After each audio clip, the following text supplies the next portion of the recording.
as possible. Oh, right. Have fun there, sir. It's one of those good old versions of video games that you can't pause. Man, I miss video games. Jeez. This computer mine's like, oh, I can't do anything with it. Like, no. I have to go back to my old one. It's still lying around. We need to save Smudboy from being unable to play video games. Yeah. Save him from himself. I'll just read Then we can books. play Conan. Then we can play Conan Exiles. Once you get a new. Oh yeah, Conan Exiles. I want to check my. Yes, with penal- Shadowversity. I actually joined his server. I joined his Conan Exile, but I haven't had a chance to play with anybody because I'm still working on this stupid video. I managed to cross the hour mark, so just have 20 more minutes to do. What's this video? Okay. Is Superman still relevant today? Ah. All right. Well, good afternoon, everyone. Welcome to episode 101 of Smudcast. And I do apologize for the last Smudcast. I don't know what exactly I did. I know there were 3 copyright strikes from our Maggie May Fish stream. And that's common. Most streams have some strikes here and there. And all you do is you go into YouTube, you either mute it, you cut it out, or you replace it with something else. I just say, you know what, I'll just cut it out. I don't want to think about it. And I say, 30 seconds here, 20 seconds there. Out of a 3-hour stream, it's no big deal. For some reason, the stream has been cut to 50 minutes, and I don't know why.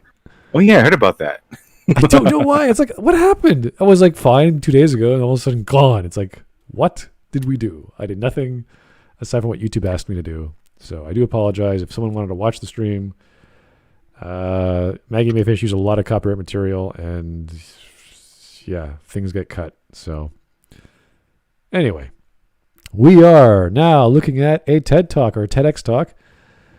Radical Feminism is a Gift to Men by Robert Jensen at the, Ruhr University of Bochum.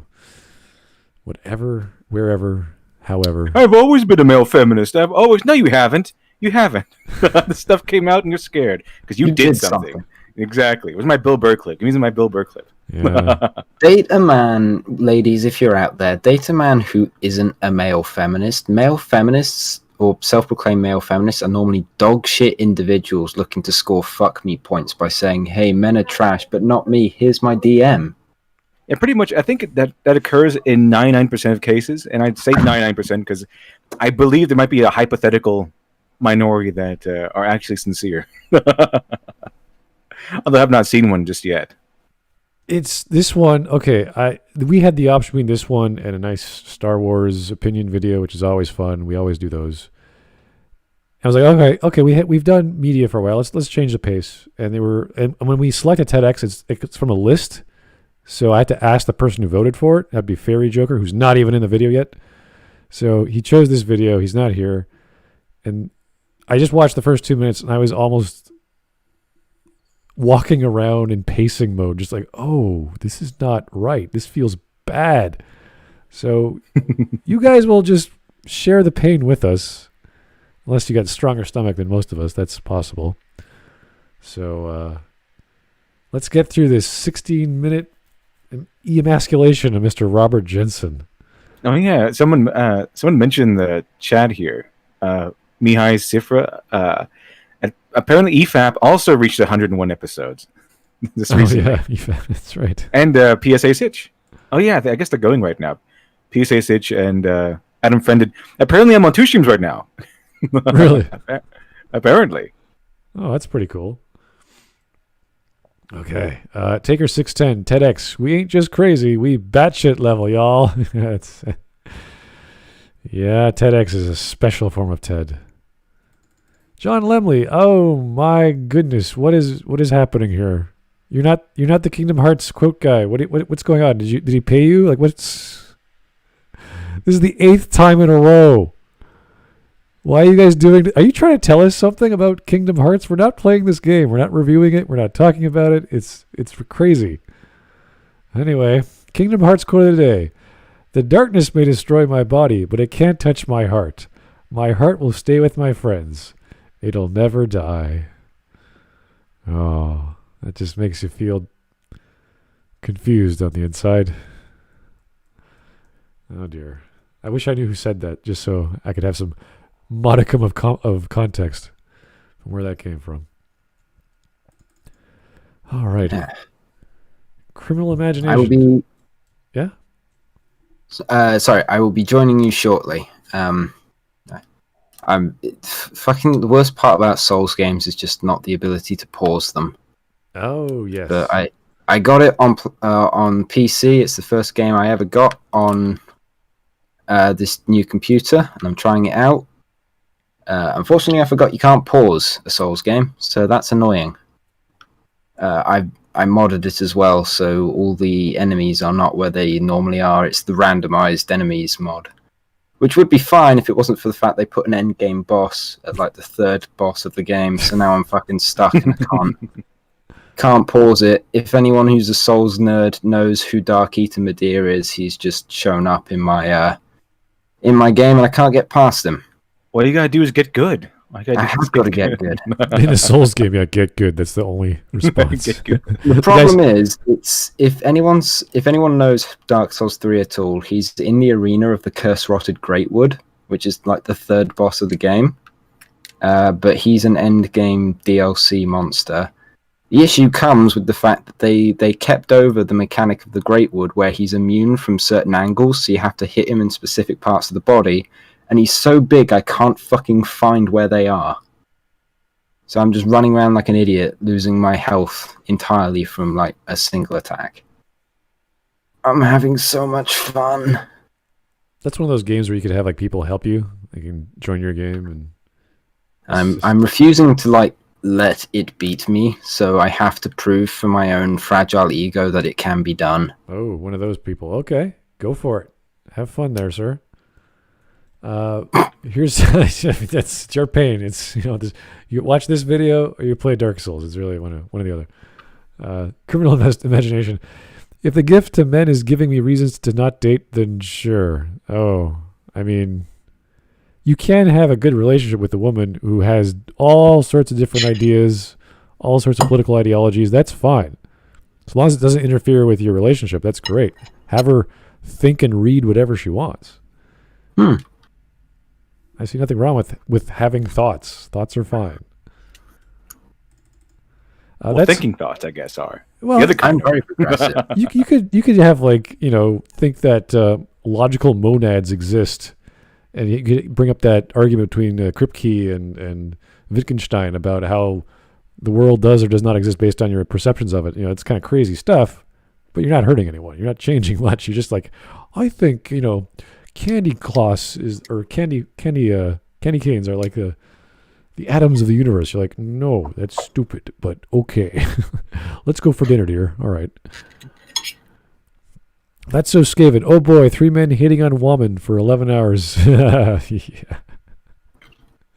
Oh, we got an out for this one. This guy's a guy. Yeah. So we're not hitting on a woman. We're hitting on a guy this time. Yeah. So. He's fair game.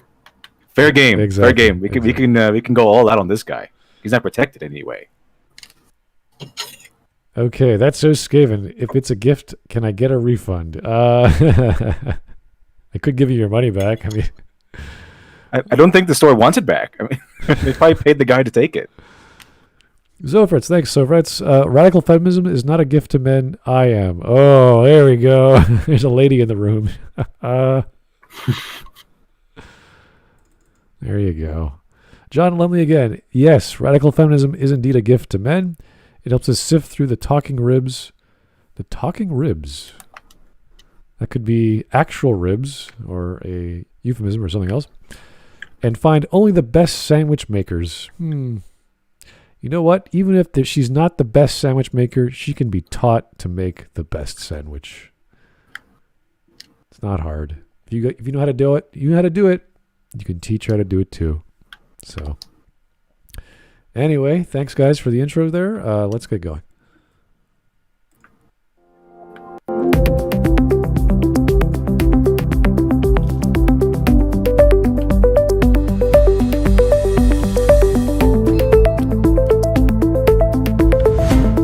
That's what this means? TEDx? Unexpected? Really? This is TEDx. Okay, this is TEDx talk. This is the line of talks that you can make sparked from a Twitter argument. Here to talk about TEDx is like the Dr. own life. TEDx to TED is like the Dr. Bob to Coca-Cola. If anyone knows what Dr. Bob is, it's basically a form of cola in the UK. It's like Pepsi, but shit. There you go. There's a body language of a male feminist there. I think I had a stream, I think a couple of weeks ago, and we watched a interview with a bunch of writers and everything, and they noticed that all the people like Sean Gordon Murphy, comic creators, Sean Gordon Murphy, Frank Miller, they sat like Chads, and people like Tom King and a few other creators who are not that great, who are known for being who are known for changing heroes into weaker versions of themselves, as they call them, simps. They had posture like this, where they're being small, specifically trying to take up as little room as possible. Whereas Sean Gordon Murphy and Frank Miller was lounging back, man spreading, and everything. So you can tell it's a big difference in body posture and body positioning. And this is nothing from New Zealand. Thank you. Shiny, trying to get rid of some cursed rot, and it keeps getting bigger and bigger. Maybe take some penicillin, reduce the swelling, pick and choose words, and it's funny. Wow. You could say many things in feminism. They could all make the same amount of sense. So, this guy, look at the posture of this guy. It looks like he's being scolded by his mother. Something is going on with this gentleman, and I don't know what. Something in his life happened, and he had to come on stage to talk about. It's like maybe it's a therapy thing. I have no idea. Is he giving this TED talk as part of his community service or something? Ooh, that would explain a lot. But whenever you hear these blog posts by women, my therapist said to do this. It's like, what happened that you had to go see a therapist? Now you're blogging about it. Like usually that's a private thing. Anyway, John Lumley, Sean King really lost some weight for this one. Okay. As you can see, his name is Robert Jensen. His real name. Robert Jetson. First half of my life, I struggled to be a normal guy, to be a real man. Okay, I'm going to predict something here. So he's going to say that he tried to be a man, quote unquote, a man, and his story is probably going to boil down to him failing to live up to masculinity. So he just dove headfirst into femininity. It's kind of like, I tried to be responsible. I tried to be attractive to women, and it just didn't work. What? He tried to be strong, tried to take responsibility on his shoulders, and he just couldn't do it. So he dove headfirst into radical feminism, as he put it. I guess when you give up doing something, it's a lot easier because there's less stress, there's less responsibility. It's like, yeah, of course, if you just stop doing everything, you're fine. Yeah, if you fail, you just might as well give up, right? You just might as well surrender. That's what I see a common trait in male feminist types, that they demonize masculinity because they can't be masculine, or they have given up trying to be, and they just instead demonize it and say that it's evil and wrong. Yeah. So it's basically they're instead of humbling themselves, they're celebrating their own insufficiencies. Once you find out what women like or find attractive about you, it's kind of like an on switch goes on in your life going, oh, this is what I should be doing because this works. It's pretty obvious. And you just keep doing that, and you get more relationships, better relationships, healthier lifestyles. And it's not just with women, it's with people in general. Oh, yeah, people in general. It's not just men or anything, or women or anything. It's people in general. And I think it's I don't know where I saw this, but it's been confirmed through a lot of different perspectives that not even like radical feminists like men like this. They don't like male feminists because they tend to be weak. They tend to.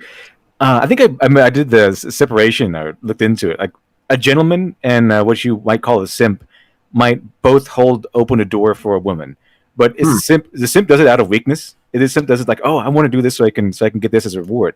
Where a gentleman does it out of strength, like I will do this for you or something like that. Where it's I will do this for you because I can, as opposed to I'm going to do this for you because I want something from you. That sort of thing. Like I must do this because I have no other choice. It's kind of like if someone comes to you giving you compliments and kindness because you have a gun to their head, as opposed to someone who just does it out of the kindness of their heart, like where they get nothing in return, but they have nothing to force them into it, or nothing to inspire them to be kind to you, but they're kind to you anyway.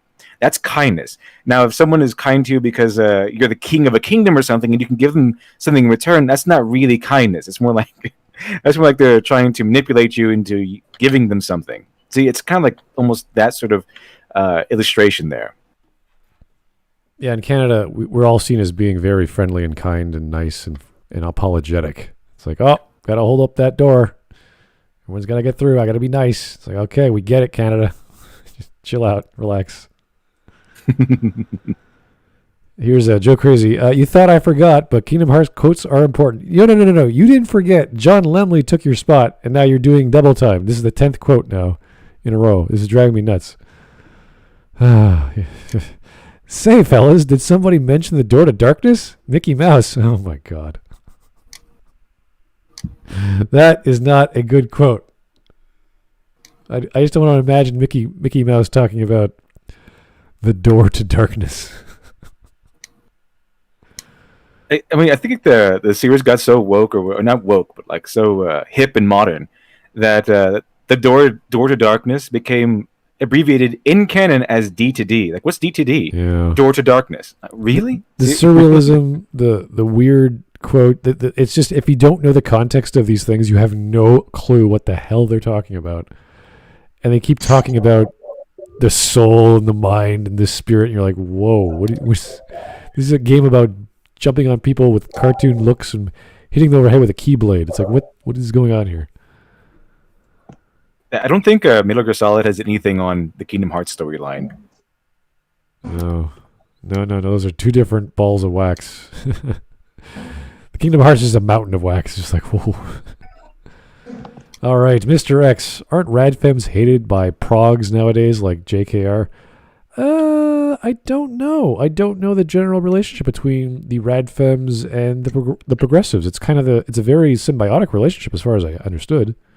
So they say this is like the thing you should hate, and they say, yes, you're right. Let's all clamor together. And sometimes they get their wires crossed, so they hate the wrong people. Or only on Sundays, I guess. I think it's kind of terrible with what happened here, because it's not feminism that's in the wrong here. It's the radicals that took it over. Those are the people that are making it into something that people don't want to associate with anymore. It's the radicalization, the extremists.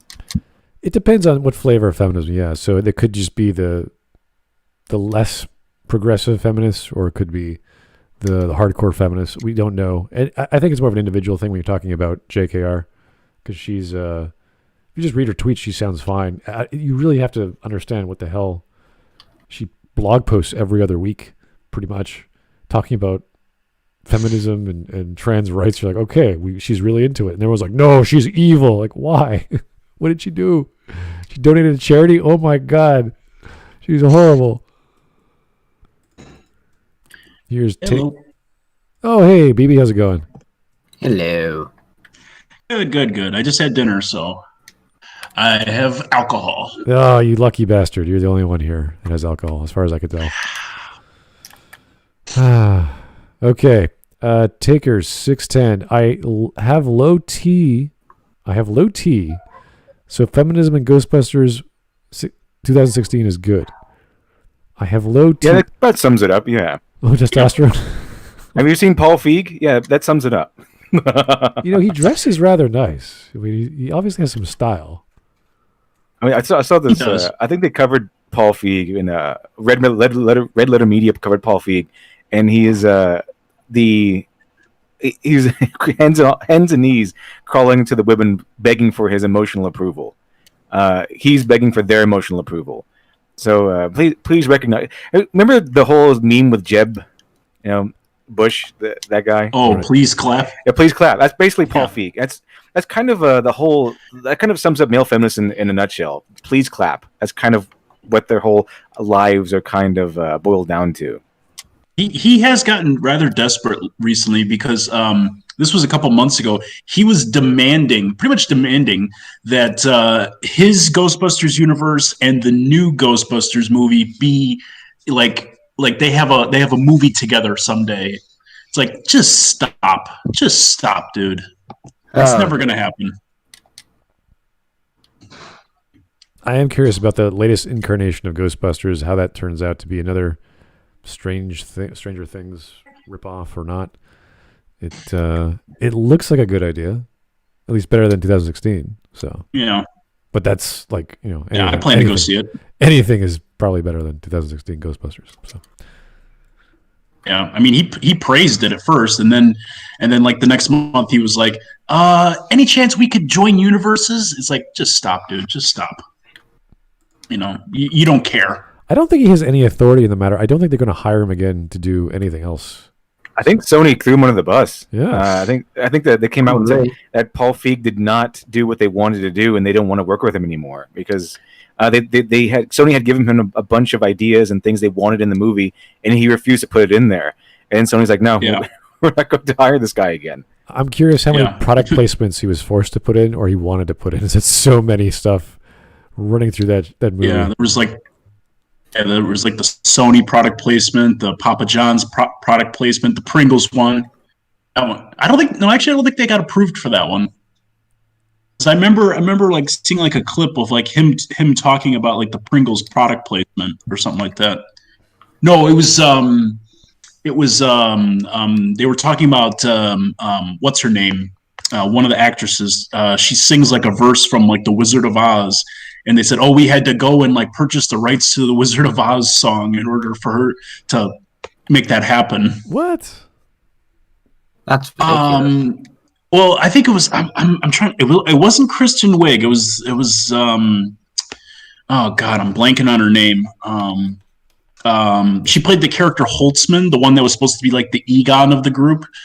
And there's like a short segment towards the end where she sings come out wherever you are," and I guess that's from The Wizard of Oz. I don't remember that far back.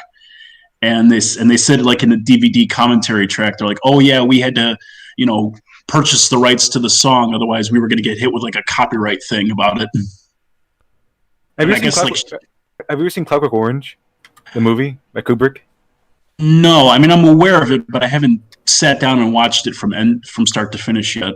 Something similar happened in that movie where Malcolm McDowell, they kept doing the rape scene where they break into the house and they kept, nothing felt right. They kept doing it over and over and over again.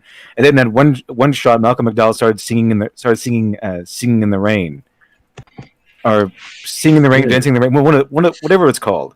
And then Kubrick's like, okay, that's it. And so they went ahead and used it, and they had to purchase the rights to use it in the film. But it was worth it to him because he thought it actually added it to the film and fixed the problem that they were having. That this was they need a contrast to the dark scene that they were filming.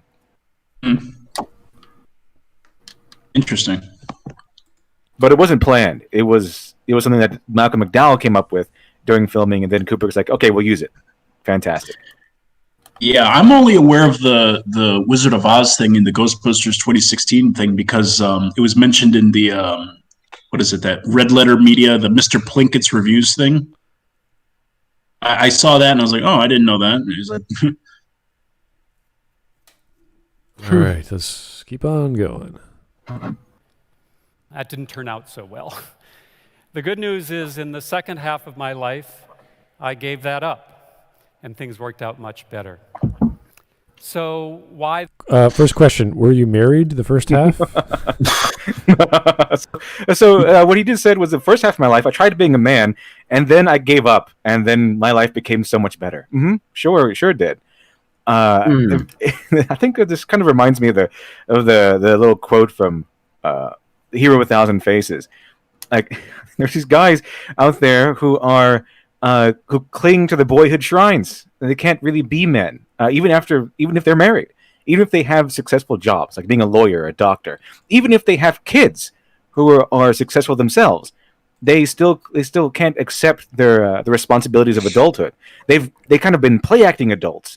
They've been going through the steps of adults, but they never actually mentally grew up and became adults. They still, as it's put in the book, they still worship at their boyhood shrines, which means they're still mentally children.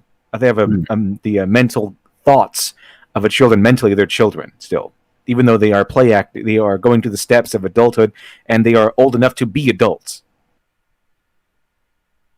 I just want to know more about this guy's life? Like, what happened?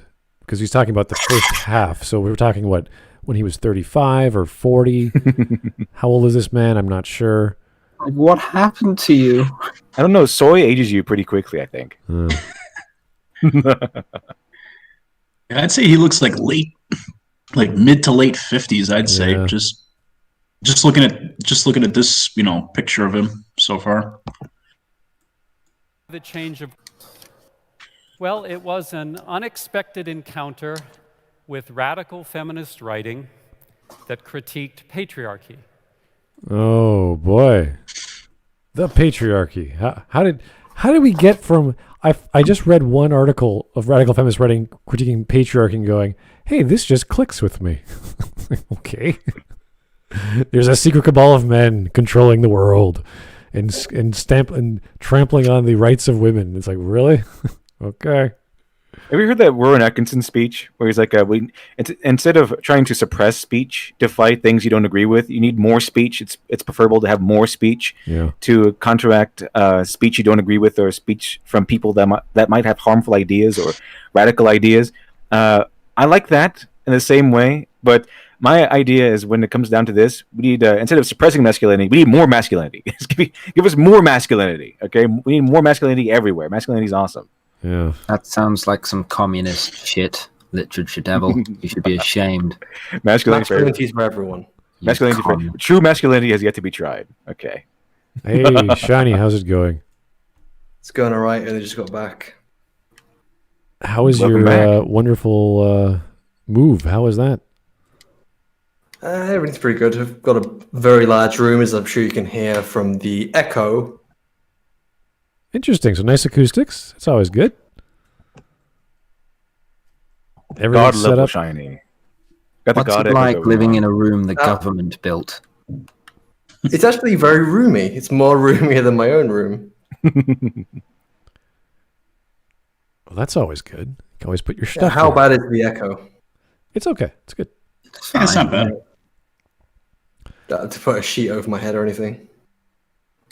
You can always build one of those crazy boxes. I see some YouTubers, they have all these sound dampening materials around them. Like they're like... Hold on. Check this out. Look, the Punished Berserker just sent you a $10 super chat. And it says, this guy looks and sounds and acts like Winston after his treatment from Room 101. I'm expecting him to end this diatribe with in the end, everything's all right. I love Big Sister. Now, that's weird that you bring that up, Punished Berserker, because remember what I said before we went live, Smudboy? I was like, it's not easy to become sane. This guy's like I said this guy was like Winston. Like You did. How strange. How strange. We're only a minute in, so it might get better. We'll find more about his life. This is more of a personal journey this person was on, and how he got from trying to be a man to just saying, yeah, feminism, yeah, good stuff. What have I missed? Not much. Here's John We're Lemon. only a minute in. How long have you been covering this? We haven't gone very far. We've just been talking about half stuff. an hour. But he usually gave the same introduction every male feminist gives. He tried to be a man once, and he found it toxic or whatever. So he stopped trying to be a man, and his life totally got better and everything. You know, the usual stuff. You didn't miss anything, really. All right. And here's John Lemley. Punished Robert Jensen. A man denied half his life. Isn't that great? All those wonderful titles and subtitles from Hideo Kojima. Makes life better. And Taker 610. This guy is Droopy Dog as a person. Well, no, he's not that bad. He's not, Droopy Dog is a bit just tired and slow.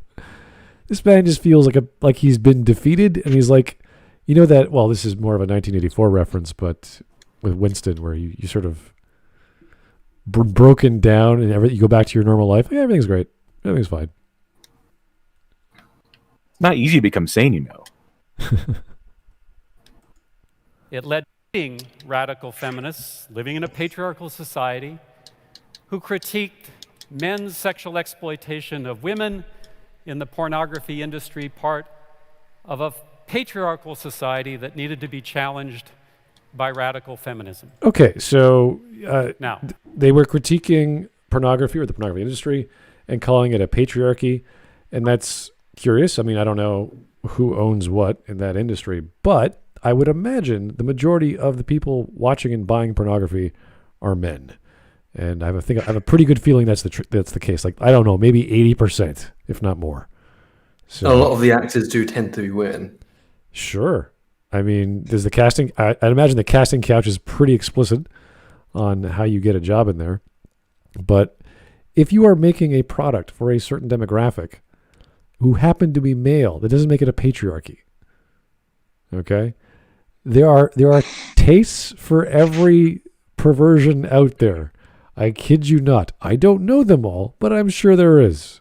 So I don't want to know them all. I don't either. I'm not going to say the name of the website, but there actually is a website you can go to that lists all the different sites by the demographic. That makes sense. So, so if you're looking for this particular thing, here's 5 websites that cater to that. I believe you. the basic I'm not kidding. There is. The basic thing we're looking at is the testosterone, and it's abundant about 15 times, 20 times more in men. It does a lot of things. It's one of the androgens in males, and it's also present in females. It makes them aroused. So men have a lot of it. No, Smud Boy. Don't you know about the slave trade, where 100% of women who take part in the pornography industry, they're all slaves. Oh, really? They didn't choose to be in there. Did you know that? Really? Everyone remember? I mean, I know it's kind of a harsh topic now because of what might have happened, but Mercedes Carrera, she was really into Gamergate when it was still a big thing, and she was a porn actress. She has and she's not stupid or anything. She has I think she has a degree in biology or something, but it was such that she made a lot more money and had a lot more fun being a porn star than being a biologist or something. It's something in the sciences. I forgot what it was. But it seems to me like, have you ever seen these people in interviews or anything, like Mercedes Carrera? They like what they do. It's not like they're being forced into this. They like what they do, and they get paid a lot of money to do so. I seem to recall the biopic of Tracy Lords, and the reason why it was interesting is because she went from porn to normal acting to just being a person in general, and why she was underage first off, so she had to lie about it. So she wanted to do it. Plus, there was a lot of drugs in the 70s. So she was pretty much blitzed off her mind and saying, I was just doing everything and having fun. It's like, oh, okay. So there you go. There's lots of reasons people do things.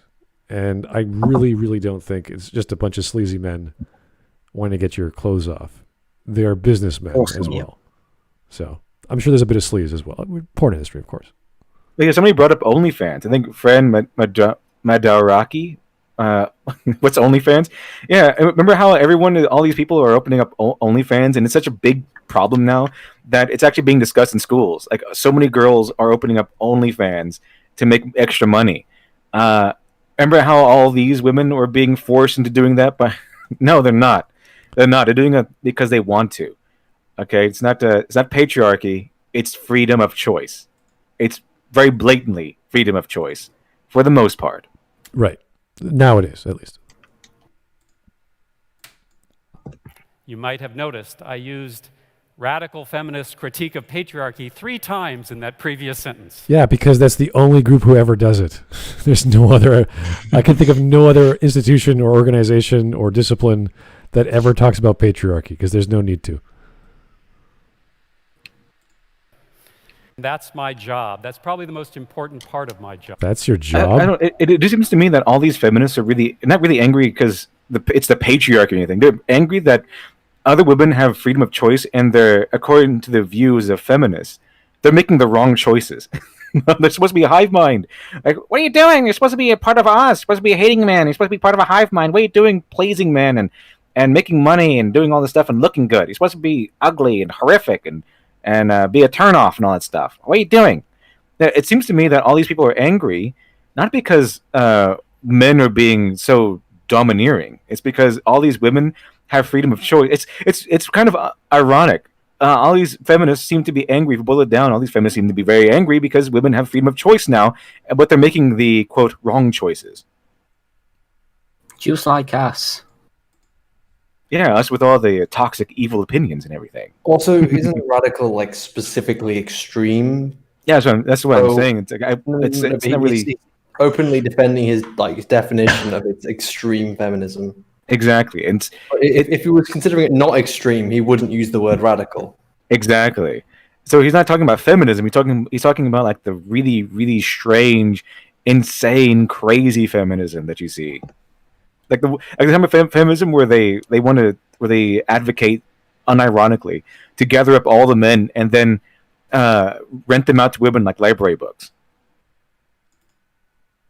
Here's a super chat from Todd Howard. Thanks again. Hey, Smud, I heard you like manga, so I got a suggestion. Record of Ragnarok. It's a story about the last battle between mythological gods and historical mythological humans. That's interesting. Almost like a Neil Gaiman story. It's a great read. I will write that down. I usually know most of these mangas you guys tell me, but this one I've never heard of, so cool. Thank you, sir. All right, more reading material for me. Yay, as my computer slowly remains alive and can't do anything else aside from load up EPUB files and manga online. That's all I'm good for. And live streaming, of course. To be a man who stands up and repeats those terms, radical feminist critique of patriarchy, as often as possible until people stop being afraid of those terms. Okay, I don't think we're afraid of the terms. We're just laughing at you. We're just like, what are you talking about? If they made any sense and were reasonable, I don't think people would be laughing. But that sounds good. But to most people, all this stuff is crazy. It's insane. These are insane ramblings from some drunkard on the side of the street or something. That's what it sounds like to most people. Which is why you have to give this talk, because most people do find this insane. Otherwise, this talk wouldn't be necessary. Yeah, I want to know what the circumstances that brought this conversation to come. I don't know, like, do we contact TED Talks? Do they find out about this crazy guy talking about the patriarchy so much? Like, oh, we got to get him on TV. It's like, what? Who is this guy? It's kind of like, have you ever seen like a video that says, hey, this movie that everyone thinks is bad is actually pretty good? And regardless of what they say, it's done under the assumption that, hey, I know, like most people, you think this thing is bad, but here's how it's good. So that's why you have this talk being titled "Radical Feminism is a Gift to Men." So what you are missing there is the comma "actually." So radical feminism is a gift, actually.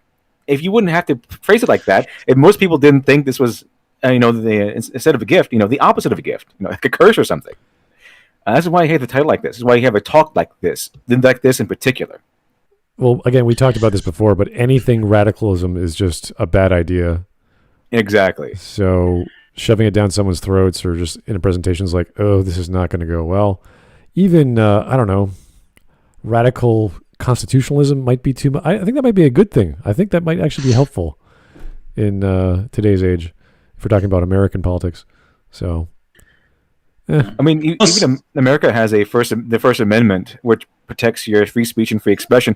However, there are some versions of speech, even under the Constitution, that aren't protected, like calling a call of action. Like if you call to hurt somebody, if you directly call on a group of people to hurt someone else or murder someone else, that's actually not protected by the Free Speech Amendment. It's a crime. I was going to say, plus the title kind of draws you in too. Like you read radical feminism is a gift to men, and you're like, oh, I got to hear what this guy has to say. Like I'm curious. Yeah, he hasn't gotten to it yet. He just said, well, I must keep talking about the words until it stops becoming right. But when you read that title, you're like, oh, I got to hear this. I got to hear what this guy's got to say about the subject. Sure. Here is Roni Harushan. So to join the radical feminists, does one have to sacrifice their rational thoughts? I don't know. I really wish we knew, because there's so many flavors of radical feminism, or feminism rather, and what is the radical version of that? What flavor? What year? Of course not, Winston. Of course not. Yeah. It's radical feminism is just sanity, and you're just insane if you're not radical. It's not easy to become sane, Winston. Now, I realize that's what we might call the kind of inescapable irony of being me. I leverage my presumed authority as a man to argue that system that gives me that authority is very dangerous. What system? What are you talking about? And what system and what authority? What authority? I don't recall men having greater authority than women. What are we talking? Is he talking about pornography again? Like, what's he going on about? Are you in the porn industry, sir? Like, what happened? Well, he's saying that the patriarchy is pushing him up, and therefore, Yeah, but that gives him some kind of voice or some kind of power. Yeah, but he was talking about through the context of porn. So I was like, okay. I mean, is that true? And if that's the case, is it bad? How is it bad? Well, no, he's saying that, it's ironic that a man comes out against patriarchy using his power given to him by patriarchy. Isn't it just the power of society to be able to say whatever you want? You think so, but in society you can't say whatever you want. Does that mean we have authority I didn't know about? This is awesome. How do I use it? I wish I had the guidebook to being a man. It would have been very helpful. Authority. Yeah, I don't feel guilty about it. If I have free authority I haven't been using, I want to use it. Where is it? How do I use it? Is there a guide on this stuff? To be honest, if this guy was in the porn industry, he looks like the kind of character that would show up to someone's house being like, "Hey, I'm here to fix your boiler," and then would just fix it, and then the video would end. I think he's more like the guy who has a wife, and then he just sits by, he sits on a chair while his wife gets rammed by a bull or something. That's kind of. Well, no, he'd be like, "I respect." Yeah, there's a term for that. Rather not say it. Yeah. It's a common term on the internet now, I hear. Yeah, it's mainly used as an insult these days. Here is. I think it always was an insult. Here's Punished Berserker Gloria Steinem. Is it Steinem or Osteinem? I don't remember. What is the cause of society's ills? Jensen, and he's crying, I guess. Patriarchy. Steinem. No, that's no good. Now you're just lying. Zap. That's good. I like that. Give the ladies all the electric powers over the men. With the taser powers, what do you call that? Electric chair, depending on your context of what Gloria Steinem is saying that week. Yeah. If you don't know Steinem, she's a feminist and a journalist, so she gets involved with all sorts of political things. Been a while since I've heard all the radical femmes on Twitter, but they're still there. Now, my own embrace of radical feminism was neither quick nor easy. What I'd like to do is explain it to you today, to talk about why that radical feminist critique of patriarchy is so important not only for women, but for men. Okay, this is kind of cool, because to me, patriarchy is a big boogeyman. Like, it doesn't exist. It's just sort of in the air somewhere. And they always point to it. They go, oh, there's the bad patriarchy. You're like, great, okay. This is so important to this guy. It's like, you must know the organization. You must. I mean, if you're not actually oppressed, but you want to sell, you need to sell oppression. You have to make something up that you're being oppressed by. I just want to know what group or men. Like, I want you to name the people, or at least the group, so we can say, all right, they're on the board of directors, or this or that. Like, all right, that group, I really need to talk about and change my ways. Like, all right, let's hear it. It's weird that he's talking about pornography here, because that's what radical feminists are. They're pornographers. It's not sexual pornographers. They are oppression pornographers. They sell you oppression porn. Oh. That's how they make their income. They get off watching people scream and shout. Here's Joe Crazy. Does this guy not understand the influence of OnlyFans models? They can get their ribbed followers to attack just about anybody? I didn't think about that. There's lots of defenders, yes, but which is the exact opposite of what he's arguing for. There's all these people who actually want porn or like these people. And How's my mic? Sorry? I messed with my mic a little bit. How is it now? It sounds great. Still sounds okay. The evidence I want to offer is my own life. I was born in the American Midwest, the third of 4 children, into a very conventional family, which of course means a highly dysfunctional family. Yeah. Myself, I was short, skinny, effeminate growing up. You don't say. I had no observable athletic ability and was rather bookish. But by the time is this part we're supposed to be shocked? College, I guess this is the part where we're supposed to be shocked or something. Kind of misfit profile. And I don't think being a geek makes you a misfit. It just means you like reading. No, it doesn't. Also, I mean, there's nothing wrong with being a man who does not have who is growing up without what we traditionally call masculinity or masculine traits. But as a man, you can totally develop them over time. Okay, you can develop them. I don't think you're expected to have your masculinity completely developed and your virtues and all this stuff completely developed by the time you're a teenager. It takes time. Okay, you just gave up. You just gave up and tried to turn your insufficiencies into virtues. That's what you did. There's nothing wrong with discovering your physique, your diet, your exercise routine, your sleep schedule, your mental health later in life or as you go. Some people haven't figured out one of those things. Some people are like, why do I sleep only 6 hours at night sometimes? Like they don't get it. That's fine. You learn as you go. This is normal. Not everyone's going to join the football team in high school. So exactly, there's nothing wrong with feeling inadequate. There's nothing wrong with having things you have to work on. Nothing wrong is what's wrong is not working on those things. What's wrong is giving up. What's wrong is letting those languish. Well, I forgot who said it, but a mind is a terrible thing to lose. It's one of those things. No. It was the unexplored life. Unexamined life is not a life worth living. Something like to that effect. Yep. I forgot. I think it was like a Greek philosopher. That's Plato. That's everything comes back to Plato. Yeah. That was it. I was like, was it Plato? Because I wasn't sure it was Plato, but I think it was Plato. Yep. And the unexplored life is not a life worth living. It's something like that. It's what that kind of boils down to for me is that you can be insufficient. You can have inadequacies. You can have failings. That's okay. It's fine. It's part of being human. It's part of growing up.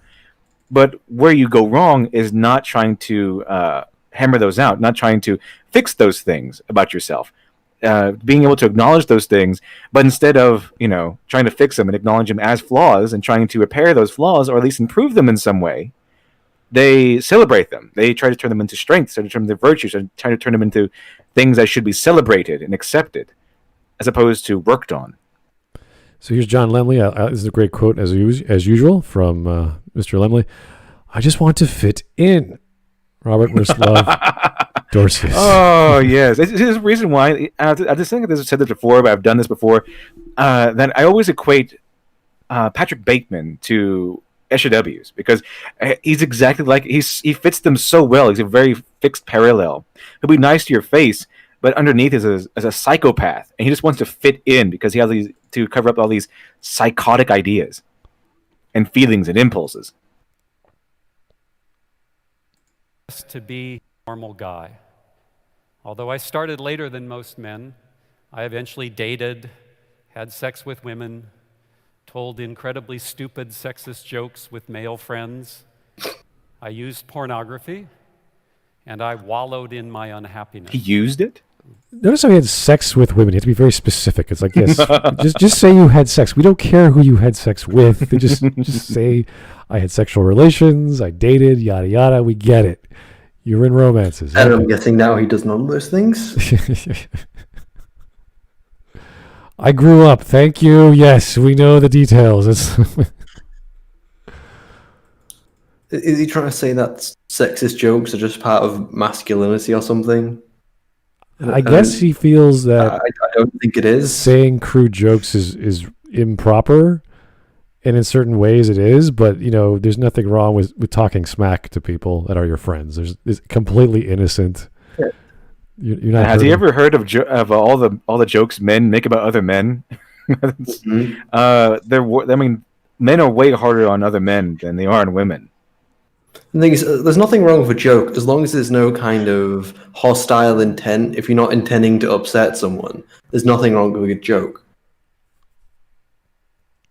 Here's that's so Skaven. No, it was Big Ideas quote. Oh, really? Thanks. Plato is Big Ideas. Okay. John Lemley, I had press X to down. Yeah, okay. No, let's just assume he had. I don't know why he had to be very so specific. It's like, dude. We don't need to know these things. That's so Skaven. Lies blow up dolls. Don't count, buddy. Oh. Oh. Look, he can dream. Oh, he's living the life, man. He's there. He's already arrived. Yeah. What changed for me was encountering a very unexpected encounter with radical feminism and a chance to change. Right? Now, what is radical feminism? It's a critique of institutionalized male dominance. Really? Really? Okay, I didn't know that. I thought it was a critique of women. But apparently it's the opposite. Because don't you know that in Western society there are laws, institutionalized laws that say if you can only run for office if you're a man, you can only vote if you're a man, you can only do all these, hold positions of power in society if you're a man. Yeah. That's there are institutionalized laws. Did you know that? I had no idea. Actually, you probably didn't because those don't exist. I had no idea he was 120 or 150 years old. This man, he's amazing. Yeah, he looks pretty good. Looks pretty good for being almost 200. I didn't know he fought in all those wars and voted for so women didn't have to fight in wars. That was amazing. It's incredible. Maybe someone should have given him a history lesson on current events after he woke up from his coma. Yeah, women can be just. Yeah, there's people sitting. There's guys sitting in the audience going, "I want to look like this guy at his age." Yeah. Right at the ripe old age of 200. Joe Crazy, socks don't count. Okay, well that's good. John Lemley, if it's good, why call it radical? Because there's so many flavors of it. It's kind of like murder. Radical usually means some kind of idea of extreme. Like if you say you have a radical idea, it's something which is really out there. In comparison to the rest of the ballpark that it's in. So you have flavors of murder, you have manslaughter, you have murder 1, 2, homicide, etc. With radical feminism, you got first, second, third, and fourth wave. You have leftist style feminist with, what is it called? Oh, geez, this is like new age feminism, and then there's reader response theory. Well, I don't know. You could apply it to more than just politics. You can apply it to aesthetics. I was just kidding about that one. I just wanted to bring up reader response theory because it usually runs around the same circles. Yeah, well, that's pretty funny. Reader response theory. Socialism, Marxism, materialist dialectics, it's all the same boat, and feminism is in there. Fran Madaraki, if by having intercourse he means spending time with Palmella and her 5 sisters, then I believe him. What? Palmella. Oh, I get it. Okay. Yeah, he needs Rachel on the puncture repair kit. Okay. Daker's extent. Don't you want to be me, guys? Droopy dog voice. Don't you like me? Oh, dear. Don't you want to be me? Yeah. That was good. Mm-hmm. Thank you. Women are familiar with it than men, but for men it's very important as well. Although I grew up in that skinny, nerdy category, and it's easy to understand why I never felt like I was a real man. Right? I assumed other men were doing fine. But as I got older and talked to men, I realized that even the men I thought were the standard were also struggling with that. Okay, so he went from, this is about my story, and then I heard other men are having this other problem similar to me. It's like, wait, what? No. Okay, so are these problems insecurities? Because that's not necessarily masculinity's fault. It's like, I haven't learned to run yet, but these other men also haven't learned to run. That's why I started to learn how to run. It's like, what? Well, I've got a feeling he's talking about insecurities, and if he hasn't noticed, everyone has some kind of insecurity. It's not just linked to masculinity. There are women who have insecurities about themselves. Yeah, but how do how do you adopt a philosophy on top of that? It doesn't make too much sense to me. It's like you just conquer your insecurity. It's like you feel weak, so exercise. It's not you don't need a philosophy like the will to power or something. It's like, I got to read some Nietzsche to figure out how to. Yeah, it's not like, okay, well, I feel insecure about my weight, so everyone else should become fat. It's no, I feel insecure about my weight. I need to go to the gym. I know that sounds like a joke, but it's not. It's actually what what would they call fat? They call it fat activists or body acceptance people. Body acceptance. Yeah, fat acceptance. I think I've actually legitimately heard someone call themselves a fat activist before. So like it's real. I swear I've heard that term before. I swear I've heard that term before. Yeah, these things are real. It sounds like a joke, but these things are real. But yeah, that's exactly what they believe. They believe that it's healthier to be fat. It's cruel and evil to lose weight and to promote healthy weight and to promote exercise and everything. They're actually against that. They think it's what more or less in their terms, fat oppression. These are the words they use. These are the terms they believe in. Okay. I learned every man I ever met at some point thought he wasn't man enough. This is fine. There's always room for improvement. You could do better at the gym. You could do the extra 2 minutes or 2 reps or whatever you're pushing for. You're never good enough. That's a good attitude to have, so you can improve. It's the same thing with the chef. He thinks he makes the perfect hot dog. He's like, no, once you've hit that level, I can go further. There's something new to explore. It's called ambition. It's called pride in your work. It's called pride. Pride is not a sin per se. It's hubris that's the sin. I mean, when you have too much of it. It's okay to have pride in your work, like I always say. And when you have pride in your work, you can look at something that other people might find good, but you always look at the imperfections. You always look to push yourself even further so you can improve. That's where that lies there. I want to get better. I'm not those guys who say I'm not man enough. They want to improve themselves. They fall short to their own standards because their standards are high, and it's not a terrible thing to have high standards for yourself. It's not bad at all. But when you have too high of a standard, that's kind of you want that golden mean area. Yeah, even if you have a low, there's nothing wrong with having standards for yourself. Even if even if you're not as athletic as the next guy or not as smart as the next guy, as long as you're improving. As long as you're trying every day, you're always working a minute or 2 minutes or an hour on that thing you love, that thing you always want to get better at. That's how you improve every day, little by little. And that's totally normal. And yes, you feel insecure, and yes, you feel inferior. And that's, again, all part of the process. So it's all part of the plan.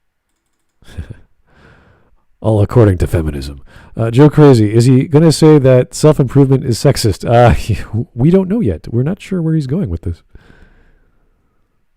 Again, I don't know if ascribing to a philosophy is the proper form of discipline when it comes to your insecurities. It doesn't make too much sense, but who knows? And that's not surprising, because masculinity in patriarchy, that is, again, masculinity in a system of institutionalized male dominance. Which institutions? Is relentlessly competitive. Yes, sure. That's every organization. Yeah, every organization is going to be competitive because you have to be the best at your job.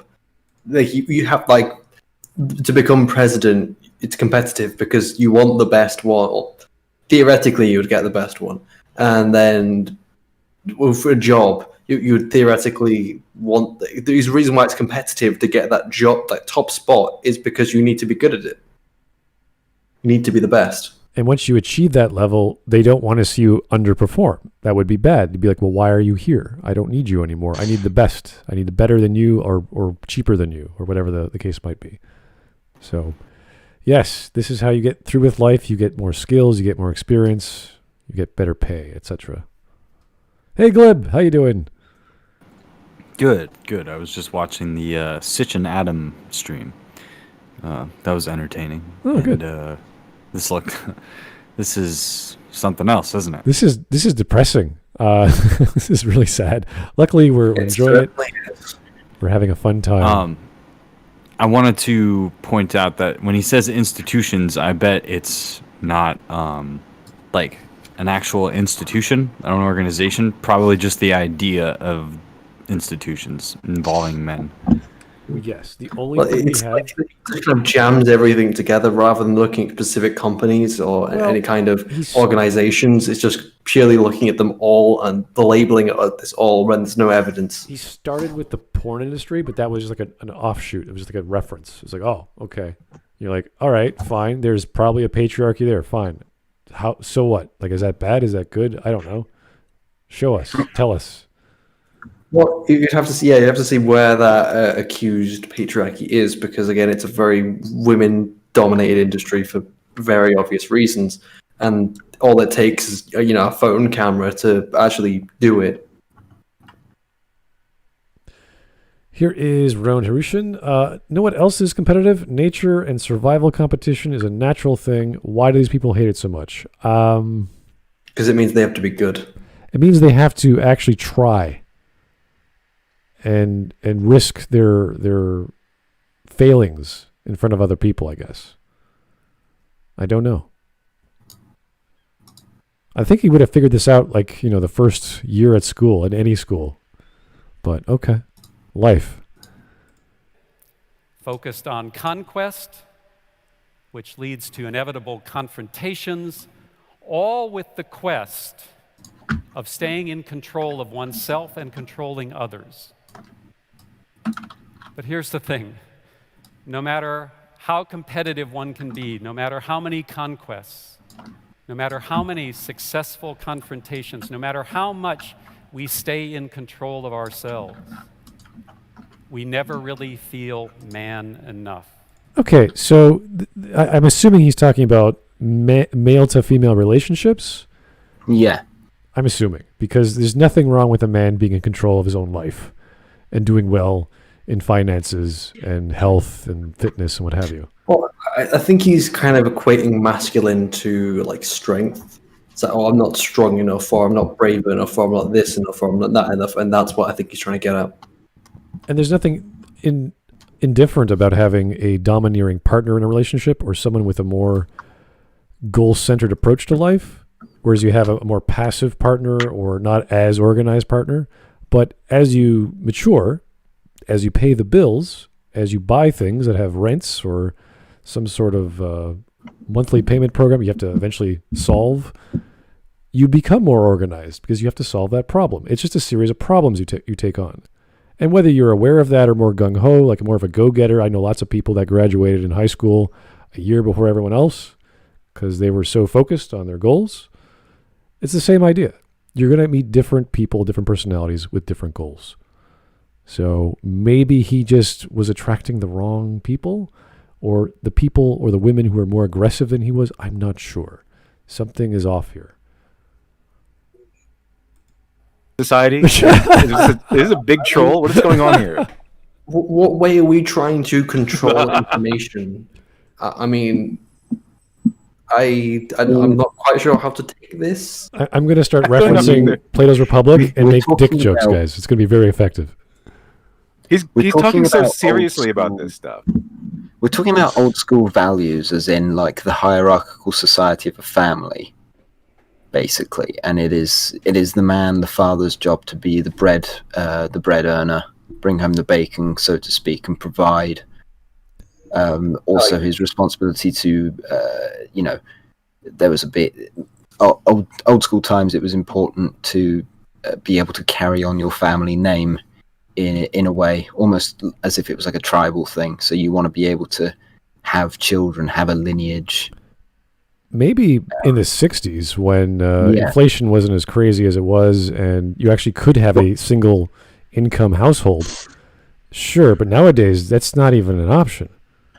Well, I mean, now we say nowadays there are countries around the world that still use this logic, whether it be brutish and unsavory, or it's just traditional values. There are African societies where the man goes off to work and then he is supposed to spend the rest of the day outside of work in leisure. He is not allowed in the kitchen, sort of thing. And that the women, it's just and I'm not knocking it, and I'm not like advertising it. It's just a lifestyle choice that those people take. I'm quite sure he's not familiar or arguing for that. I think it's Zonga. Right. I think it's Zonga. Yeah. The women are the matriarchs of the family. They do all the self-care and taking care of the family and what have you. The man is not allowed to do labor work around the house. Right. The woman is the master. It's not that he shouldn't. He's not allowed. Right. Because that is where the matriarch thrives. It's very similar to discrimination. Evil tribes. Discrimination. It's discrimination. I guess so. You won't hear people complain about that because that would in the eyes of SJWs anyway, that would count as impeaching on their rights.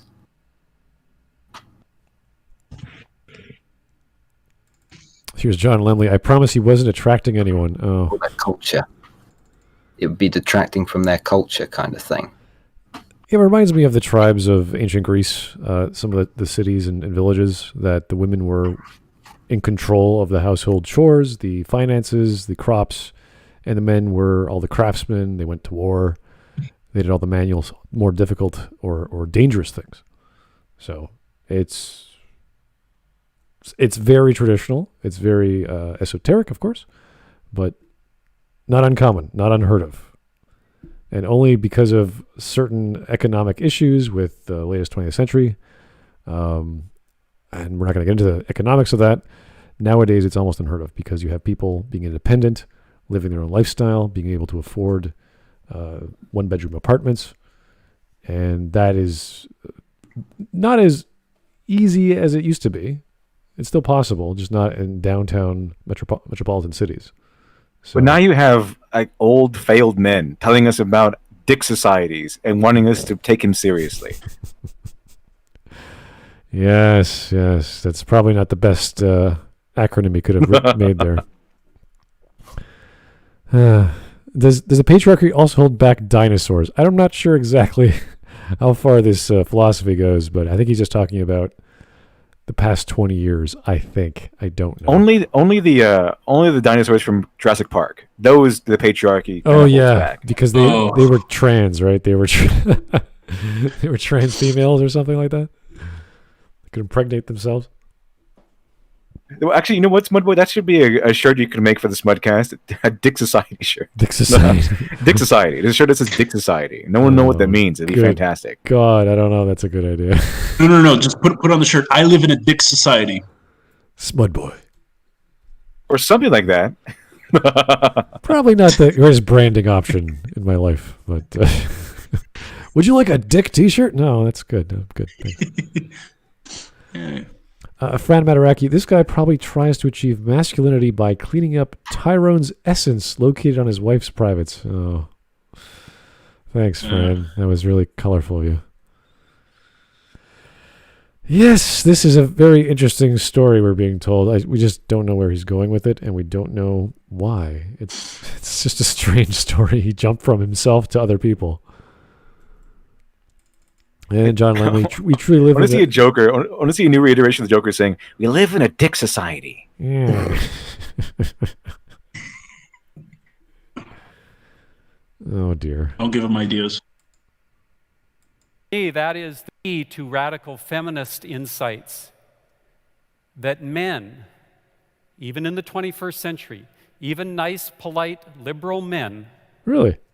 Are there any nice, polite, liberal men in the audience today? We're all bad? That I mean, we they're all so bad. often see. Every single I'm nice male. and polite. No one puts their hand up. No one makes any kind of noise. No. Do I have to be all three of those things, or like one of the two, or I'm No, confused? he's an audience filled with rat wingers. None of them are polite. They're all evil and mean. Because I consider myself nice. It's a strange thing to call it your audience. Do you feel like this political affiliation? To an American, that's like, whoa, slow down there, buddy. It's personal information. You want to fit in, though, right? Of course you have to be. Women's bodies. Women's Now, bodies. That's why Metal the Gear. struggle for reproductive rights, You mean Metal Gear? struggle against men's violence are so central Abort all the to the babies. feminist project. And in the Okay, so the two issues here: the struggle for a woman's right to have an abortion, and then a woman's right to not be assaulted. One of them is already a right. It's you defended by law. If you can catch someone assaulting you, you can send them to prison. Yeah, you can't assault people in the Western, the Western society. It's not a legal thing to do. What else can you do except for create a law preventing that? Also, the right to prematurely end a baby's life. That's another thing. That's a little different than Also, I don't. It's gone. I'm pro-abortion, but I understand the reasons why people are against it, and it's more to do with life than controlling a woman's body. It's again, I'm you guys will probably attest. It's about life and not control. Yeah, sure. That's so Skaven. How big are shirts want to, if it'll fit? Oh, I don't know the exact the sizes of all the t-shirts, but you can get them pretty much all 4 or 5 sizes. So small, medium, large, large, and extra large. They live in a dick society. Those arenas made gains. We need to defend those gains. We need to expand them. Gains? What I want to focus on today is more. Bro, I gotta defend my gains, man. That's the games, women's brother. Struggle to challenge the sexual exploitation. Is it games or gains? That's my term for prostitution. Gains, like Gains. like Give me some gains. like social Getting some gains. gains, muscle women. What's Muscular his women. definition of prostitute? Sorry. Let's just rewind that. Rewind that. What's his definition of Those prostitute? gains, we need to expand them. What I want to focus on today is more distressing. It's where we have lost ground in the struggle to challenge the sexual exploitation industries. That's my term for prostitution, pornography, and stripping, where men still claim a right. Okay, so there are very big leaps between these, and they're all mostly optional for people to go into. They're not. You're never forced to go into them, and it's kind of like selling a product. You give someone money, and they give you something in return. He sounds like a sex-negative feminist, just off the top of my head. The more this guy speaks, the more it just feels like he's doing this for community service reasons. I don't know. He's part of a court order. You can tell by the look on his face, he's not into this. But there's like something that actively. I don't understand his problem. Surely it's someone's right to sell their own body in some way, shape, or form. And it's not sexist that, in fact, it's more free that they are allowed to do that. Not in my backyard. That's bizarre. He's a former professor of journalism from the University of Texas at Austin. From 92 to 2018, he taught graduate and undergraduate courses in media law, ethics, and politics. Not psychology. No, he's written books on the critique of pornography and masculinity, called The End of Patriarchy, Radical Feminism for Men. He has also written about white privilege and institutional racism. Wow, who saw that coming? Oh my goodness. You see, if he's talking about masculinity in this lens, I think you maybe want something to do a bit more like psychology or something along those lines. You don't really want, or whatever the hell he had on his resume. I think this TED Talk is a good argument against human rights. You give someone free speech, they say shit like this. Exactly. We were joking about Winston before the stream. Right, It's like, remove everyone's right to speak free speech. Bodies. The sexual exploitation industries where men buy and sell objectified female bodies for sexual pleasure. Yep, that's how it goes. Now, No, they don't buy the body, for fuck's sake. No. They like, buy a service, essentially. They rent it, okay? pretty much, yeah. What's this guy's name again? Is it Sam Hyde? What's this guy's name? I forgot. Yeah, The way Sam Hyde. he's saying it, like, sells bodies, it's like, well, they're not dead. The people, they're telling themselves, what the fuck? That costs more, Shiny. Like I said before, they're not angry that men are so domineering. They're angry that, and apparently in Western society, women have too many choices in their view, and the women are choosing the wrong choices, like opening up OnlyFans and voluntarily getting involved in the pornography industry. Besides, OnlyFans, as far as I understand, it's like being your own boss. Yeah, you're making your own business. And No, I don't that's think- not true. That's not true at all. OnlyFans is now your pimp. It's kind of like Patreon or Subscribestar. Yeah, exactly. I'm pimping out my booty. Yeah, I mean- on the OnlyFans. I mean, they want to start their own business. They can do it. They can do that. It's we live in a capitalist society. It's great. But if you don't like it, it's really on the part of the people who pay for it. I mean, there's a demand. There's a What business are you in? I think I figured it out. The reason why they don't like it, they don't like capitalism. No, capitalism like and capitalism. a lot of these. Have you ever seen that picture where it's like this old feminist, like this feminist woman? She's saying that women are not decoration, and this very attractive like Hooters waitress comes out and says some women are not decoration. Yes, Like she holds up a sign that says some, and so when she stands next to the feminist, she's like, so, it reads some women are not decoration. So it's the feminist who doesn't like it because it seems to be out of inspired by jealousy rather than any sort of principle. Here is Dolomaticus. Hey, free speech is important. It allows us to know you're being stupid when you talk dumb crap like this guy. We don't know how unintelligent it is yet. It's just sort of off. We don't know where he's coming from. It's kind of... he's already said some very bizarre things already. See, this way free speech is great. I want more speech. More speech. More speech and more masculinity. I like it. Yeah, because you can... The whole thing about free speech, you can say whatever you want, but we can also say whatever we want about you. Yeah, that's the part they often forget. Like they say, free speech. What about free speech? I can say whatever I want. Yeah, you can, but you also often forget that so can I. I can say whatever I want. Also, I can even critique all your ideas. I'm sorry, that's hate speech. You can't say that. You can't be on this stream anymore. And when it's them, it's free speech. When it's us, it's hate speech. Yeah, okay. Ladev, freedom of speech doesn't mean freedom of consequences. Oh yeah, I forgot. And that part actually is true, but it's like always splitting hairs with SJWs. Like they say something that actually is more or less true, but they take it to like a radical usually extreme. In that case, you're not talking about legal action. Yeah, I mean, when they say free speech comes with consequences, what they do instead is they ramp up the consequences for the speech where it's supposed to be like relatively tame consequences. Like instead of saying something and getting someone mad at you, like your friend mad at you, instead of that happening, your whole life is ruined. So saying free speech doesn't mean freedom from consequences. Yeah, it's true. You have to take that's part of freedom of speech. You take responsibility for your words, but they want to ramp up the consequences so high that they force you into being cautious with your words at all turns, regardless of whether it's a private conversation or a public one.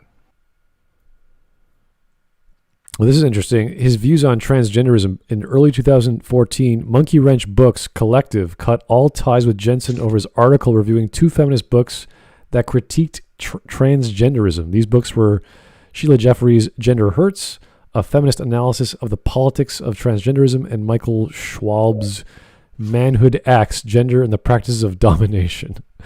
In the review published by Dissident Voice, Jensen concluded that on the surface, transgenderism may seem to be a more revolutionary approach, but radical feminism offers a deeper critique of the domination-subordination dynamic at the heart of patriarchy and a more promising path to liberation.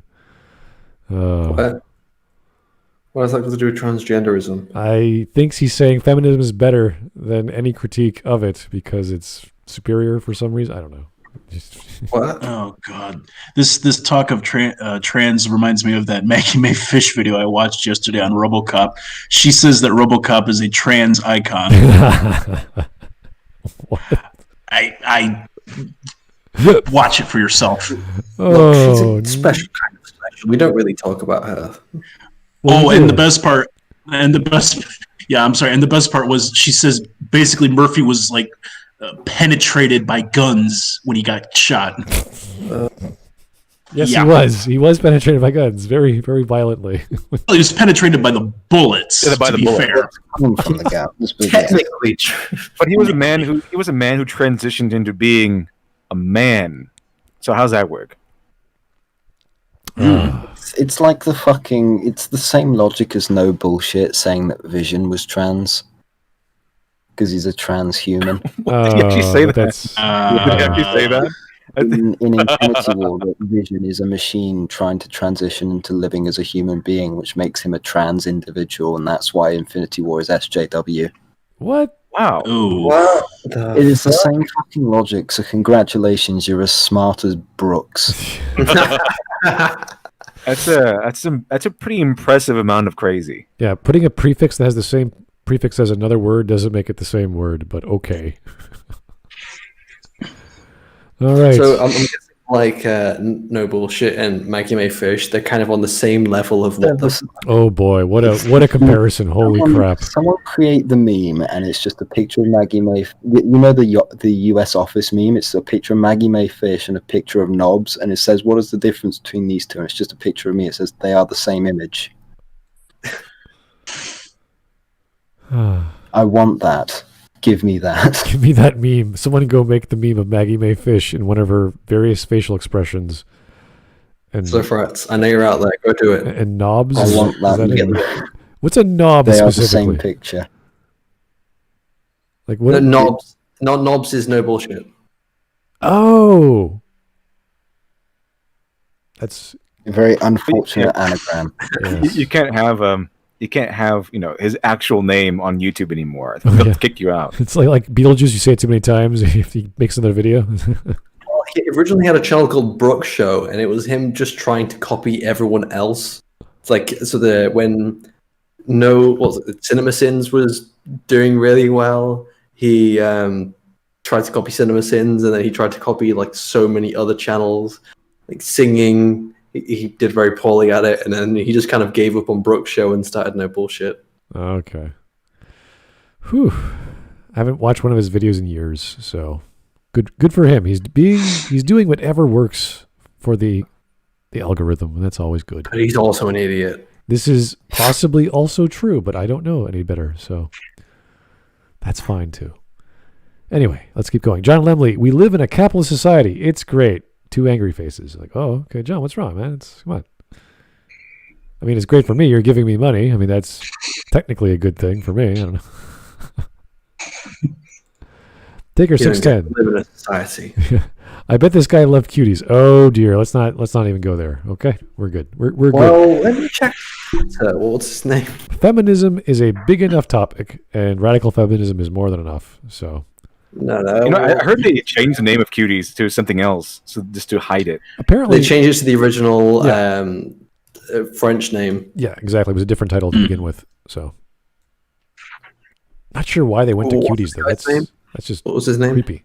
His name is Robert Jensen. This is the gentleman on the screen, like Adam Jensen from Deus Ex. Here's Punished Berserker. Bet money the last Vaguna this guy saw was the one he came out of. Oh,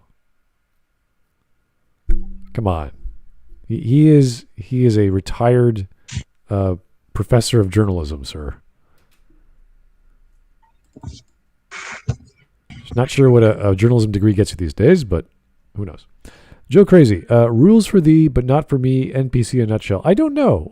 He's just sort of, something's off. I haven't quite explained I can't wrap my brain around what's going on here with this gentleman. It's very curious. I don't know where he's going. And he seems to have jumped into a little bit more philosophy than I would have appreciated, because he says this was a story that was personal to him, and then he just shifted to other men, and now he's talking about pornography. I'm like, what does this have to do with anything? You rush to the defense of the sexual exploitation industries and say they empower women. I want you to consider something. I think most of us in the room would agree we want to live in a stable, decent society with gender justice. Gender justice. What is No. We don't want any. You don't put anything in front of the word justice. It's just justice. Yeah, the first part of that statement is fine. The gender justice, we'll work on that. Gender justice. Does anyone have any idea what that is? We want to live in a dick society with gender justice. Oh, look at that now. Gender justice. Oh, no, it just tells us gender equality. I still love it's a website. This dick society is fantastic. It's like a really cringy superhero name, Gender Justice. It's Gender Justice has arrived to save the day. Yay. Yeah, hooray. I think I'd rather have Kite Man. Or was it Condiment Lad? What was his name? I can't remember. Condiment King. There you go. Condom McKean and creating Kite Man. or maintaining a stable, decent society with gender justice when one class of people, that is women and girls, can be routinely bought and sold for the sexual pleasure of another class of people, that is men. Or how about Yes, the sexual exploitation. You realize that there's also male prostitutes. Yeah, he said women and girls being sold to men. Okay, hold on there, buddy. No. Not in America. I mean, that's No, illegal. no. That's horrifically illegal. Can't do that.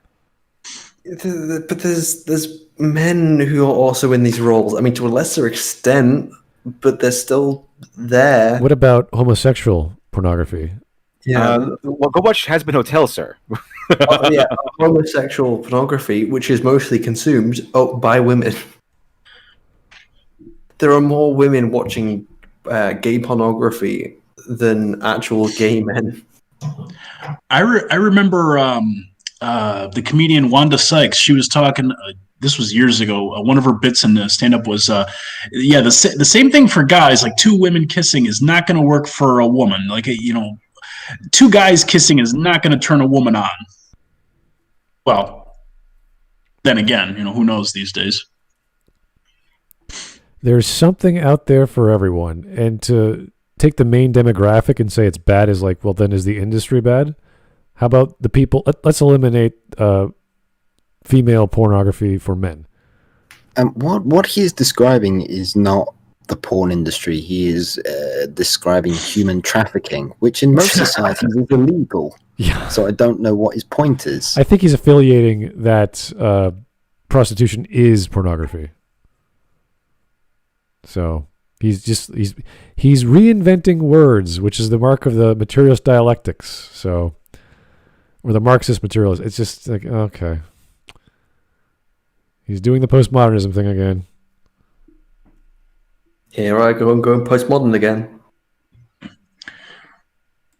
Industries are complex like any other human endeavor, but the core of them is still men buying and selling women and girls. But no. Boys and vulnerable men.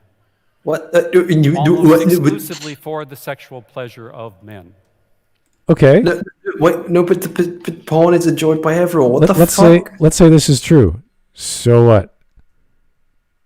People are buying things. People are providing a service or a product, and people are buying that for X reason, sexual pleasure. Okay, and they get the money. They get paid.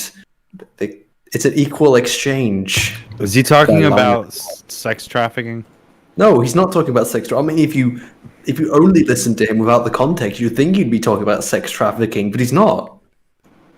He's talking about the industry in general. Like I think he said, what was it, prostitution, pornography, and something else. I can't remember what it was. Strippers. Strippers. That was it. Yeah. No women choose to be strippers, right? Like they there's been interviews with strippers, and they actively enjoy it. They love it, and they get paid an immense amount of money. If you look into these things, there was like an interview with a stripper or something like that, and she said that they made intense amounts of money. I mean, they make more money. They make like middle class income amount of money, if not more so. Good to have watched interviews about strippers. I don't know where, but yeah, I have. very important stuff. Okay. But is it feminist? Usually the strippers are the kind of people who are not feminists. Just don't like feminism. Whatever Well, the hell they want to do, if they No, really they can't. They have to do whatever feminism tells them to do. just let people do what they want to do within the rules of law, like within reason.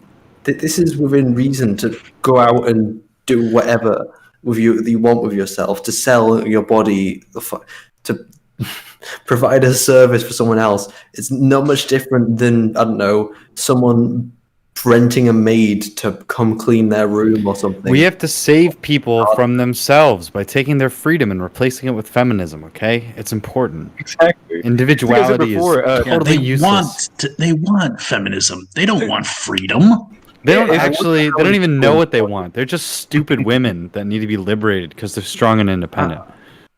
That's what I said before. The audience are kind of just like sitting there, just looking at each other like, what the fuck is he on about? they're not angry that men are taking over. They're really they're going back to what they say. They're really angry that women are making the wrong choice. # wrong choices, quote unquote wrong choices. That's what they're really mad about. He's not because he says that there's pornography. The pornography is exploitation of women. Well, a lot of these women choose to be cast in pornography. A lot of women choose to open OnlyFans. A lot of women choose to be strippers. All these women are stripping and doing pornography, and they're not inviting me. They won't have sex with me, so this has to They're being stop. objectified, guys. They're being objectified. Look, we need to stop this. How dare you? Oh my goodness, Chad, stop it! And if they're not choosing to do so, if they're being forced into the stuff, that's illegal. You're not allowed to do that. For a start, he says, there's girls and boys who are also being forced into. No, they're not. They're not. Not in this country, anyway. Are you saying that they found? Are you saying they found my sex dungeon? Is that what you're saying? I know. As long as you have all the legal documents, you're okay, Glib. It's okay. Okay, good. Don't tell the FBI, DEA, ATF, NASA. Well, just make sure they've signed all your legal waiver forms. They certainly have not been coerced. I tell you that. They are free and feminist. It's feminist stripping and it's a feminist harem. Let me tell you that much. Exclusively for the sexual pleasure of men.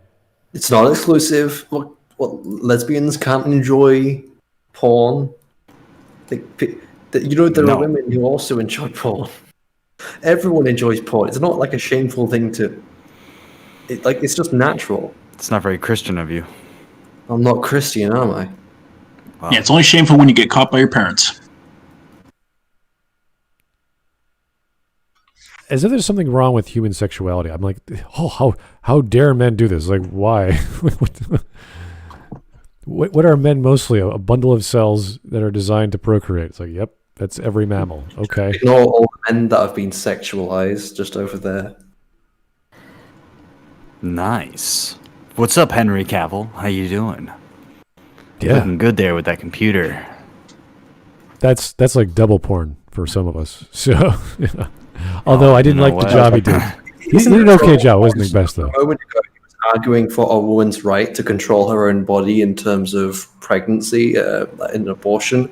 But then all of a sudden, when it comes around to women being able to sell their own bodies for profit, all of a sudden that's wrong. It's always wrong unless a kid is dying, then it's right. You know what I mean? Gotta abort. It's like, well, where's the logic here? It's like, okay, well, this is fine, but oh my god, you're doing that for men, therefore you have to stop. If men are involved, it's bad. Do you understand? Men are just bad. This is just bizarre argumentation. It's insane. It's like the logic doesn't even work. You know, I was hoping that we'd have a very nice discussion about something else today. I wasn't expecting a shitty TED talk about why radical feminism is a gift to men by one of the most... you'll learn, Shiny. You'll learn how much of a gift it is. You're either going to learn how much of a gift it is, you weren't expecting a lecture given to you by a failed man who gave up on his own masculinity, telling you how to be a masculine man. If this guy wants to go away and learn psychology and then come back and try and make some arguments, I'm more than happy to listen. Here's the thing: his argument is about radical feminism, and it hinges on a very, very niche subject, aka men's usage of pornography. Wow, you just threw a dart at a board. You just threw a dart at a board and went with it, didn't you? So it's like me saying, Smud, I want you to explain African tribes using oranges. Give it your best shot. Or cocoa farms or something. Yeah. Using coffee, explain the dynamic of the American political system. You can only reference coffee. I will say if you're a feminist, you could do it. It's easier to get an advent calendar for coffee across the world than it is to get a beer or wine calendar, unless you live in America. I've looked it up. God bless America. Yeah. And by the way, we were talking about Henry Cavill. Oh, God, him with that computer, I swear. Him with the big box. I'm no Anna, but he could open me up and look at my wiring any day. Oh God. I give him a B-, honestly. Good job. Good He is a job. radio. That's the one time Shiny needs to say, "Because you're a radio." Exactly. We get it, yeah. That's a good joke right there. Taker 610. He disapproves of women's choices with their bodies. I guess he does. Maybe he thinks the entire porn industry is just a bunch of coercion. Installs I do ice in too. me. To be honest, I think all women owe me their body because I'm a man. That is what I believe. I'm just gonna unironically, or no, not unironically, I guess, ironically embrace whatever this negative anti-feminist strawman is. Just embrace it all the way. What kind of person is that? Well, that's someone that just like takes whatever. So that would be a pretty rapey society if that was the case. I don't think that there'd be a lot of dating going on in that society. So I don't think we actually live in that society. I think this is just kind of embarrassing. Yeah, we'll get there eventually. We do live in a dick society, so maybe. Yeah, eventually, yeah. What was a dick society again? Oh. Don't Yeah, 'cause inform cultural humans cocks. I don't know. Something. Did you know the something- Washington Monument is actually a penis?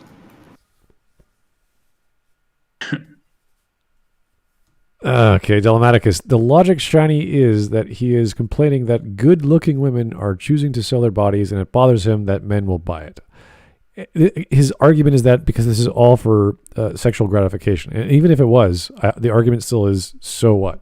What's wrong with buying something with a product or service to meet an end? And again, it's not gender just because a majority of prostitutes or porn stars are female. There are male porn stars, there are male prostitutes, there are male strippers. No, as soon as you become a porn star, you change sexes. You're becoming. You're a victim of the patriarchy that you signed your contract to. I remember something about it's very difficult for men to get into the porn industry. In fact, it's more like that they get paid much less, and it's very difficult for them to get work. Sure, I guess. It's the same thing as anything else. You just got to know somebody. Here's real crazy again. What's funny is that all these feminists were sex positive back in the day. Really, I don't know. It depends what wave you're talking about, what year. But now they are doing a giant cult? 180 on the subject. It depends on the cult. There's so many flavors of feminism. Some are sex positive, some are sex negative, some are somewhere in between. There's all these issues they bring up, and they seem to be things that have already been taken care of, or they're attacking a boogeyman. And you just sit there and you're like, what is your what are you fighting for? What is your point? You make it sound like an ice cream shop. Yeah, can I get some of that radical feminism? Not in a cone, please. Thank you. Yeah, with some sprinkles from the 70s where you I sugarcoat. like a large number 9. I like a Coke and a number 27. I can't remember the exact quote. Don't kill me. And I want to challenge that. I'm going to make two arguments. The first is what we would call the argument from justice. What? That if we want to live in a stable, decent society with gender justice, Gender we want to justice. take seriously the What is gender justice? He hasn't defined it. We're like, what are you talking about? Justice is justice. At last we will reveal ourselves to the man-children. At last we will become the feminist empire. A just society. You're not going to change biological nature of men just because you think it's Oh, unjust. they'll try. How? They'll inject people with chemicals and do all sorts of weird stuff. I can't see it be like a THX story. It doesn't make any sense. We live on some distant planet or something.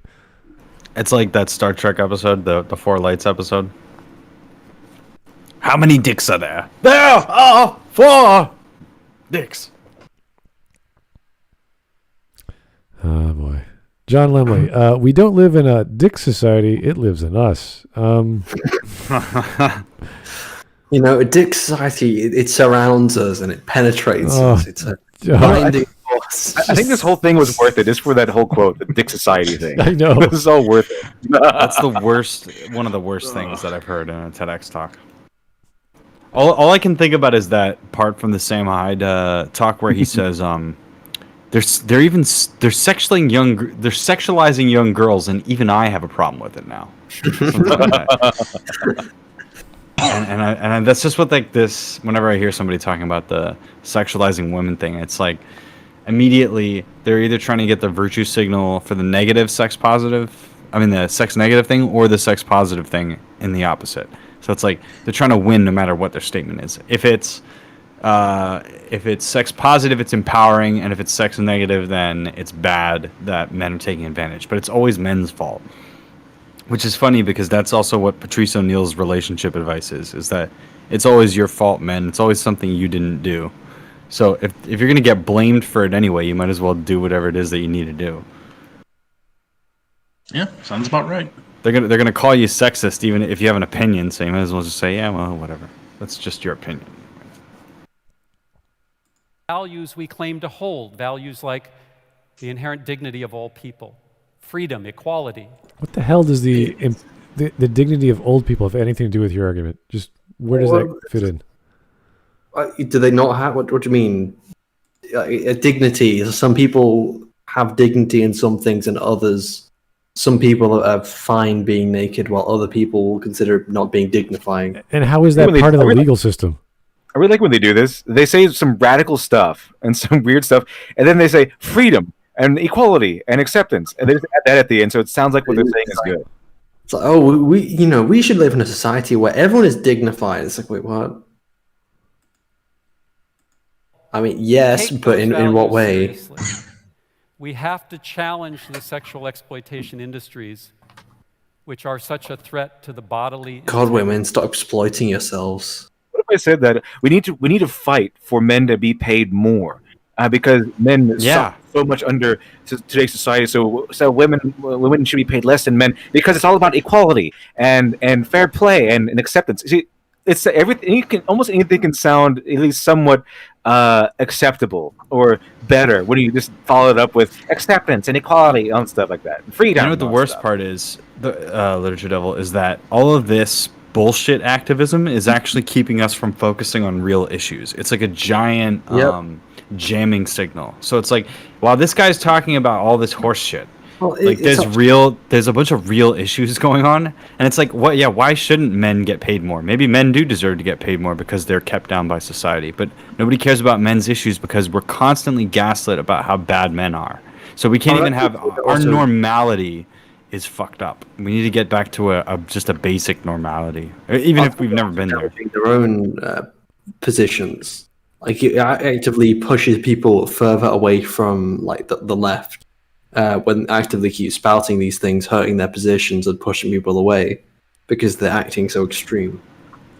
Well, it's just, I don't like setting the tone of society at men are bad and all this bad shit when it's not even true. Like, their basic bare minimum statements with no evidence and like to forget that people are people. Their basic bare minimum is not fair, so they're never acting. Like, you never hear feminists go, you know what? Men are great. Like, we all love our fathers and all that stuff. You know, they deserve to be treated well, and we do too. That's never. It's always like, men are bad, and we need to take them down immediately. Get your guns, ladies. Roll up your sleeves and start chopping their heads off in the middle of the street now. Like, whoa. Yes, us men with our penises of death. With their giant wangs that floppy dilly do on my forehead, and I don't like it. And their evil dick society. John Lumley says we also have to end apartheid. Don't forget that. Did you see Thought Patrol's comment? Most of all, we have to go to good old-fashioned family values. There are more important things than Sri Lanka, Mr. TEDx. That affects us, okay. Men are great. They participate in dick society. Here is Adam Wifford, some information. Male adult actors get paid less than gay actors. They get paid more than straight women and men. And, wait, what? Isn't that the same as male adult actors? Okay, never mind. There's a documentary about the adult film industry. I have not seen this documentary, but I am curious about the rates that certain actors get, because I'm sure it's stock and demand, so people who have a certain niche will get paid more. Just because, or sorry, we get paid less just because There's not much demand for them. I pay my male porn stars by the foot. Oh yeah. Is he is a bisexual Eskimo from Norway? Okay, we need one of those. We need diversity in porn, guys. Hire more, whatever. I like just adding Star Wars quotes to this. It's like Dick Society. It surrounds us and penetrates us and binds the galaxy together. I remember your boy Zach, how he used to have a YouTube channel called Diversity in Comics. There should be another YouTuber called Diversity in Porn. Yes, that'll be my channel, and I'm gonna review porn. I'm gonna get in my car and review porn. Okay, page by page. Clearly, you've never watched. So, hey, what's up, everybody? It's your boy Glib, and today going over this. Diversity in porn. You've clearly not watched Blacked.com. Oh no, but that's not diverse enough. You would have all these wonderful terms that represent other words you can't say on YouTube, so it's PG-14. So you're just talking normally. So I was looking for a definition on what it was again because I forgot, and I'm just going to give you a word of advice: don't search Dick Society into Google. Dick Society. We live in a Dick. You should know better than that. Yeah. Now you understand because we live in a Dick Society. The Joker, he was trying to explain, you get what you fucking deserve because we live in a Dick Society. Okay. I mean, make sure that.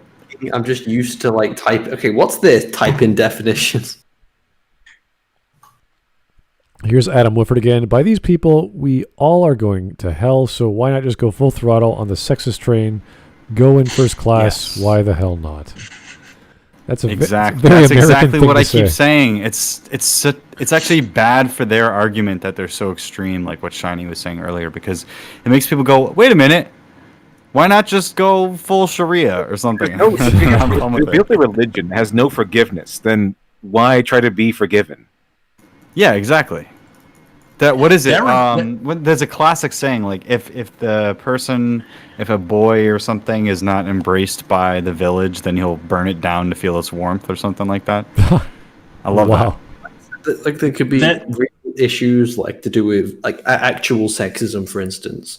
Like in society, I'm sure there actually is some out there, but the problem is that that's not what the focus is ever put on. It's always focused. I don't understand that it could be sexism. There's only one sex, and then the other sex is property. Get it? Okay.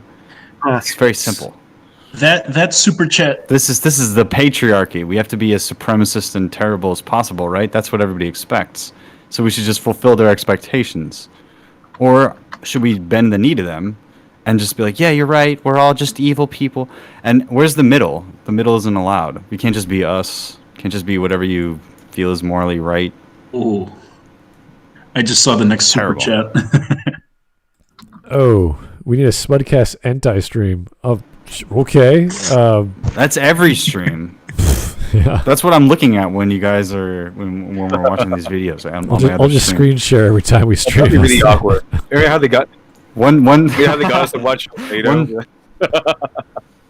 One screen, I'm going over this video. The other screen, it's Mega Milk. As long as it's not like Rosalie goes shopping, I'm okay. Everything else in the universe except for that movie, I think we're good. John Lemley, there's only two genders, men and talking ribs. What is this ribs? Is this That's a Bible reference? Oh, yeah. Well, that's good. Eve was created from the rib of Adam. These are like jokes that were made in like 1875 and just were passed down from generation to generation. Really? Just like horrible, like granddad jokes, great granddad jokes. Mm-hmm. Once dad jokes, now there's granddad jokes. Those dirty Catholics? Okay. Exploitation industries, which are such a threat to the bodily integrity of women. Really? That's the argument from justice.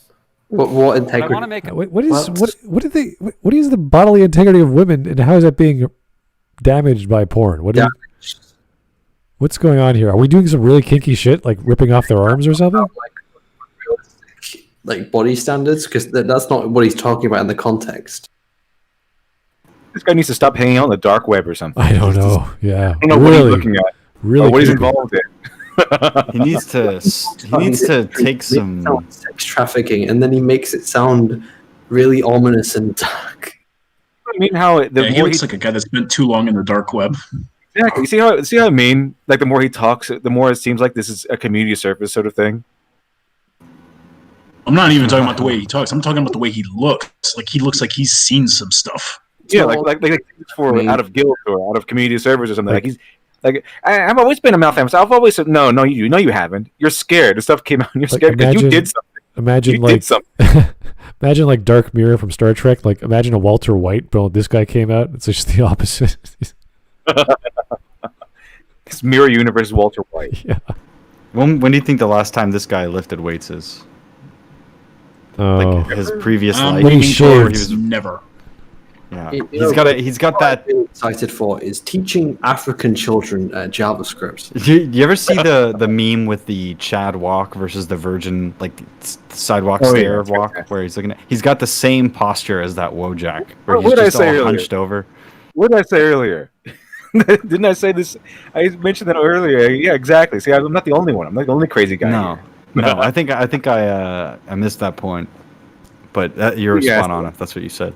I think I said it before you came in because why I mentioned before because I had a stream a few weeks ago or something like that where Wenger and John Malin and that Star Wars girl, they all came on and we were watching this panel with Frank Miller and Sean Gordon Murphy and a few other people, and we saw that Sean Gordon Murphy and Frank Miller, they sat like Chads, and Tom King and a couple other guys on there, they didn't sit, they sat like this guy. Their posture was like this guy, like this guy. Wenger pointed out the posture that the Chad he take up space. So he's confident, he doesn't care. While the soy boy will take up as little space as possible. That's body language. Soy boy. That's body language of a male feminist. Unsure, he's unsure of himself. He's a coward. You know, it's same thing that Bill describes Clark Kent as. And what are the characteristics of Clark Kent? He's unsure of himself. He lacks confidence. He's a coward. That's a soy boy. Here is Dolomaticus. The other thing guys like this do not realize is that if everything we do is wrong, there'll be a group that will embrace the evil, because why not? Yeah. I think any rebellion to a crazy rule set or whatever this person is trying to come to a conclusion about is going to be met with heavy resistance in general, just because you're limiting. I don't even know what he wants to do. Does he want to like kill the industry? Like, what's his goal? I have no idea. So good luck with that. Yeah, you're not going to change human biology anytime soon, and you're not going to change the rules set out by a state or a city that allows you to buy and sell porn. So this kind of actually reminds me of what you just mentioned, like changing like the industry and everything. This reminds me, there was like a let's just say a soft core movie a while back. It was Batman themed, and the running plot line in that one was like the villain in that movie steals all of the pornography in the city, and everybody just gets depressed. Like everybody just sits around and is like, oh. A supervillain that steals porn.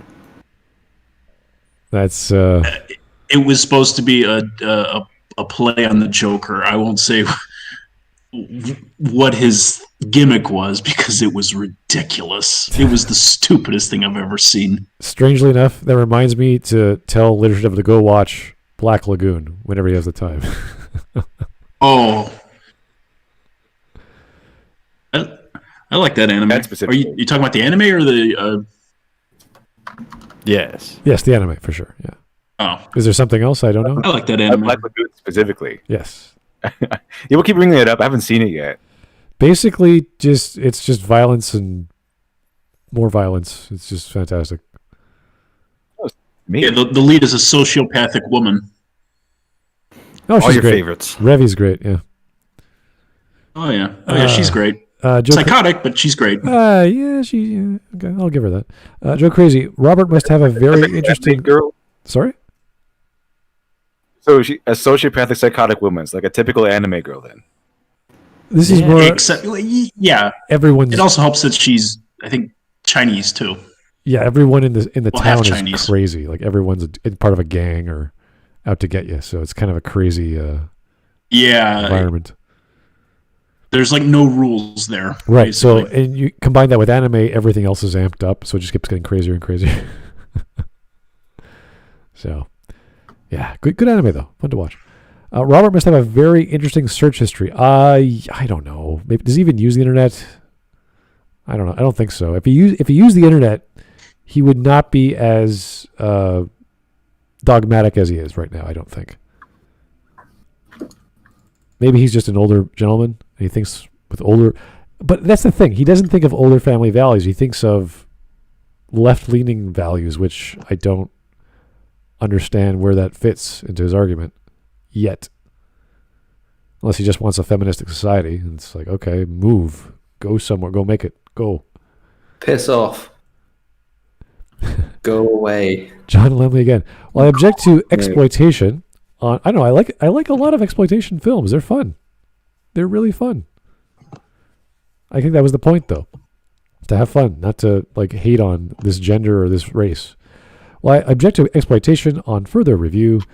The Abella danger scene.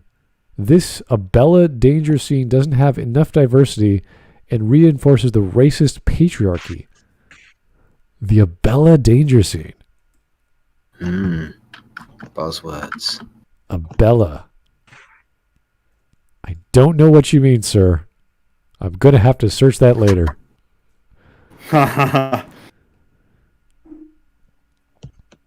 And here's Bogue. Thank you again. Bogue, nice to see you. Always a pleasure. Weebcast when? Fall Guys when? Among Us when? Good question. I'm ready to have game night pretty much any evening. But keep in mind that Shiny is going to be busy. Plus he's in a different time zone. Plus he has to go to bed. And Well, I don't have anything going this whole week. It's most like at least officially, because the whole first week is supposed to be Freshers Week. But the thing is, because of the coronavirus, there is no Fresher events, so there's just kind of a lot of people twiddling their thumbs. Wow, that's boring. Mm-hmm. That sucks. Which is why I just kind of went out and had a drink with a couple people. Well, that's all right. That's okay. It's better of a worse situation. Sure, why not? Not start this week. Well, yeah, we start this week, but classes don't start this week. It's Freshers Week, but without any Freshers events. Oh, okay. Because I thought Freshers was last week. Well, at least for us, it's this week. Okay. So yeah, we definitely have a game night this week whenever you guys are ready. And it's not just the Smudcast. You guys want to play Among Us, or if there's a specific game, like we can play other games. I don't mind. I just have to make sure my computer can handle it because I got to delete some space off my drive. Whatever else I can delete, I don't know yet. But hopefully not too big a game, and hopefully some of the Smudcast, if they don't have the game, I'll set it up for them. That's no big deal. But I'd be happy to play more rounds of Among Us. That was fun before. And Actually get a lot of people in there at the time. Yeah, well, 10 is pretty standard level. So, yeah, no, it's fun. Just got to get more voting going with the games because I'm sure other people want to see other games aside from Among Us, as fun as it is. Anyway. Well, we only played it once. We did one game night. This is true. I like to mix it up, though, just to have more fun or have different games at least. Another argument to men that there is an argument from self-interest. Okay. That yes, in patriarchy, we get certain short-term material rewards. That Really? being a man in patriarchy comes Oh, with what are some these? benefits. But it also comes at a great cost. Because last I checked, porn is free. Give me the cost. Give me the cost. So porn is free. Okay, so please explain to me the benefits I'm receiving. Benefits. I want to take a full advantage of these benefits and feel absolutely no guilt about doing so. How can I do that? I don't know about you guys, but men on average there- live. Men on is there- average live. Is there a like basic 4 membership to this? Is there a premium? Well, no. Here's the thing. One It thing about it- balances out. Voice Balances out. Men live like 4 or 5. On average, live 4 or 5 years less than women.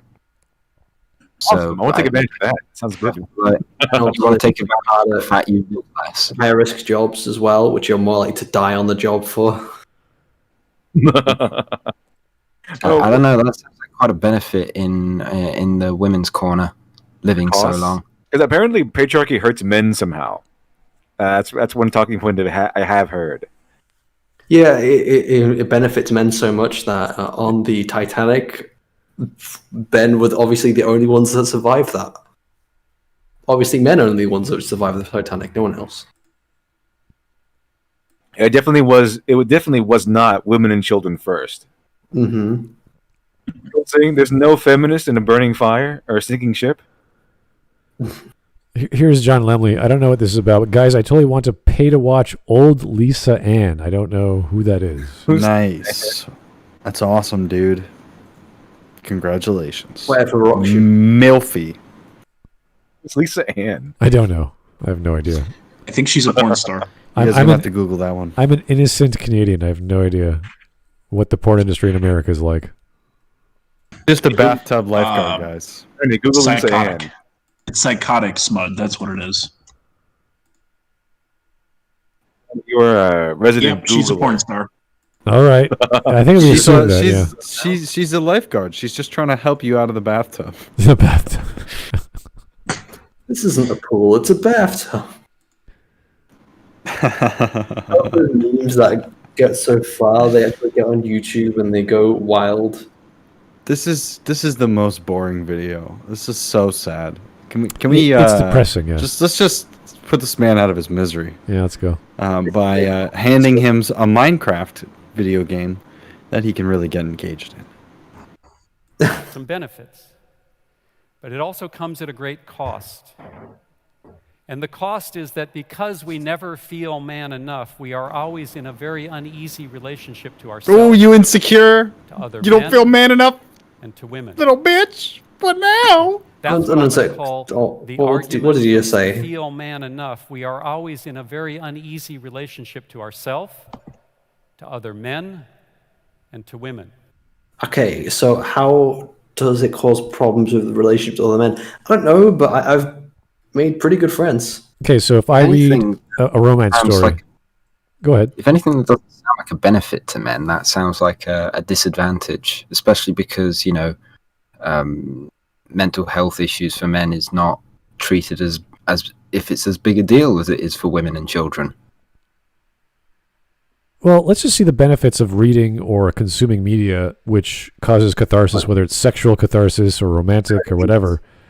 So he said that he just said that you have positives from patriarchy, but there are huge negatives, and then he's listing the negatives here.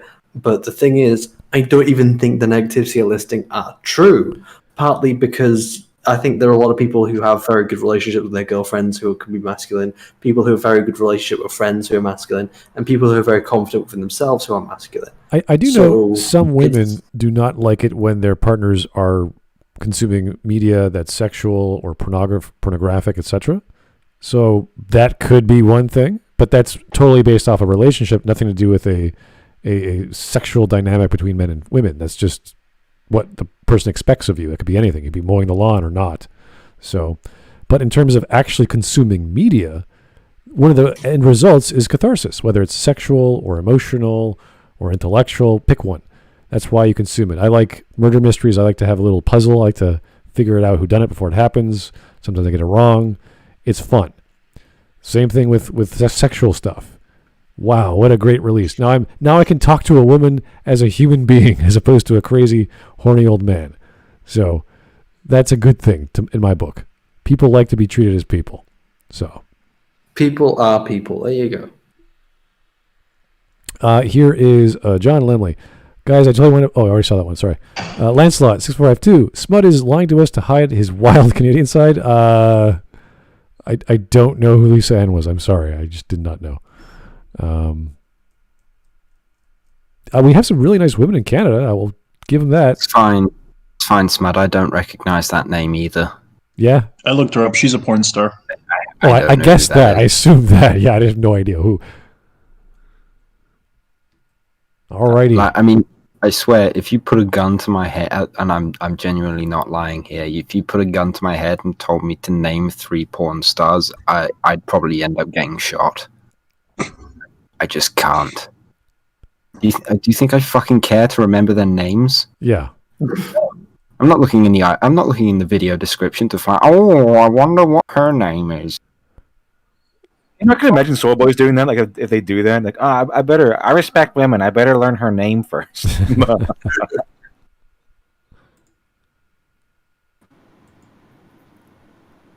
That's what I'm going to call the argument from self-interest. Okay. I want to talk about in the context of pornography. The argument from justice. Pornography is In the context of pornography. I like talking ass more than titties. I want to hear what he's saying. Whoa. Did you hear that? No, I didn't. This Glib was good. Shut up. The argument from self-interest. I want to talk about in the context of pornography. The argument from justice. Pornography is without a doubt the most intensely sexist and racist media genre in the world. There it is. What? So you want to see thick Latinas? Well, you're racist. You like that Asian schoolgirl? Well, you're sexist. What was that Ron White joke he did? He was messing around. He was messing around with his brother. He says, "Do you like to watch porn?" He's like, "Yeah, I like to watch porn." He's like, "Do you like to watch two women making out?" He's like, "No, I like to watch a man and a woman." He's like, "Do you want the guy to have be limp?" He says, "No, I like big, hard throbbing." Oop. Well, then you're not that straight. Right? That's from Tiger King, right? Tiger King. That's how he got his that one husband. I think that guy is such a snake. Like we ain't that straight, and that's how he got that guy to come in with him. Well, maybe you could suck on my dick and pet the tiger. They got married. And he made it sound like he just seduced him, but what he really did was give him a lot of drugs. Fucking Carol Baskins. No, sorry if you have a preference on what your woman looks like, what color her hair is, where she comes from, her build type, her race, her ethnicity, whatever you want to call it. If you have preferences on what you find attractive, you're racist. I love how we all know what arguments he's going to make. I'm not arguing, I'm just right. I have a fetish for TEDx talks, especially if they're pathetic. This talk is called Radical Feminism to Men, but he's been talking about almost nothing but pornography. Like, yeah, I know. Pornography. What is this? It's like I said. It's like it's like he's been set a challenge to go up on stage on TEDx and talk about radical feminism, but he's only allowed to talk about it within the context of pornography. It's like setting a challenge. So he was probably like community service. Like he's doing a community service job. No, this is like watching Whose Line Is It Anyway, and you pick that word from a hat. You can only use that word in the story you're telling.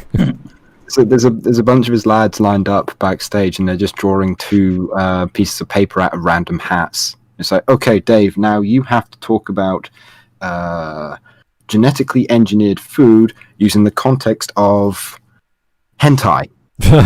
Oh, excellent. Well, see, genetically engineered food is bad because just like hentai and its weirdness, it can lead to all sorts of mutations. But what's funny to me is that I feel like and I don't know why would you do a TEDx talk about this, but like he must have been watching a bunch of porn and been like, my God, I'm so racist. I'm obsessed with pale girls with blue eyes or whatever. Now the story's kind of coming together. Like I could see him being like he said I was a failed. Basically, he was saying that he was a failed man. Like he couldn't grasp his masculinity. He thought he was doing good, but I think he became a porn addict or something, and then he came into contact with radical feminism, and he felt so bad that he came up with this talk about it. That sounds so reasonable. He tried to audition for pornography, and they just looked at him and went, "No." That's how it started. He knew he wasn't man enough because he couldn't get in the porn business, and now he's just shit talking all of them. It's always something with these guys. Always something. It usually comes out of guilt why they go this hard into radical feminism. Like why men go to this hard into radical feminism. It's always by some sort of guilt. So it might be this guy didn't do anything too bad. He was just a porn addict at one time. Do you think he watched a bunch of porn and then he sort of found this thread during his post-wank shame?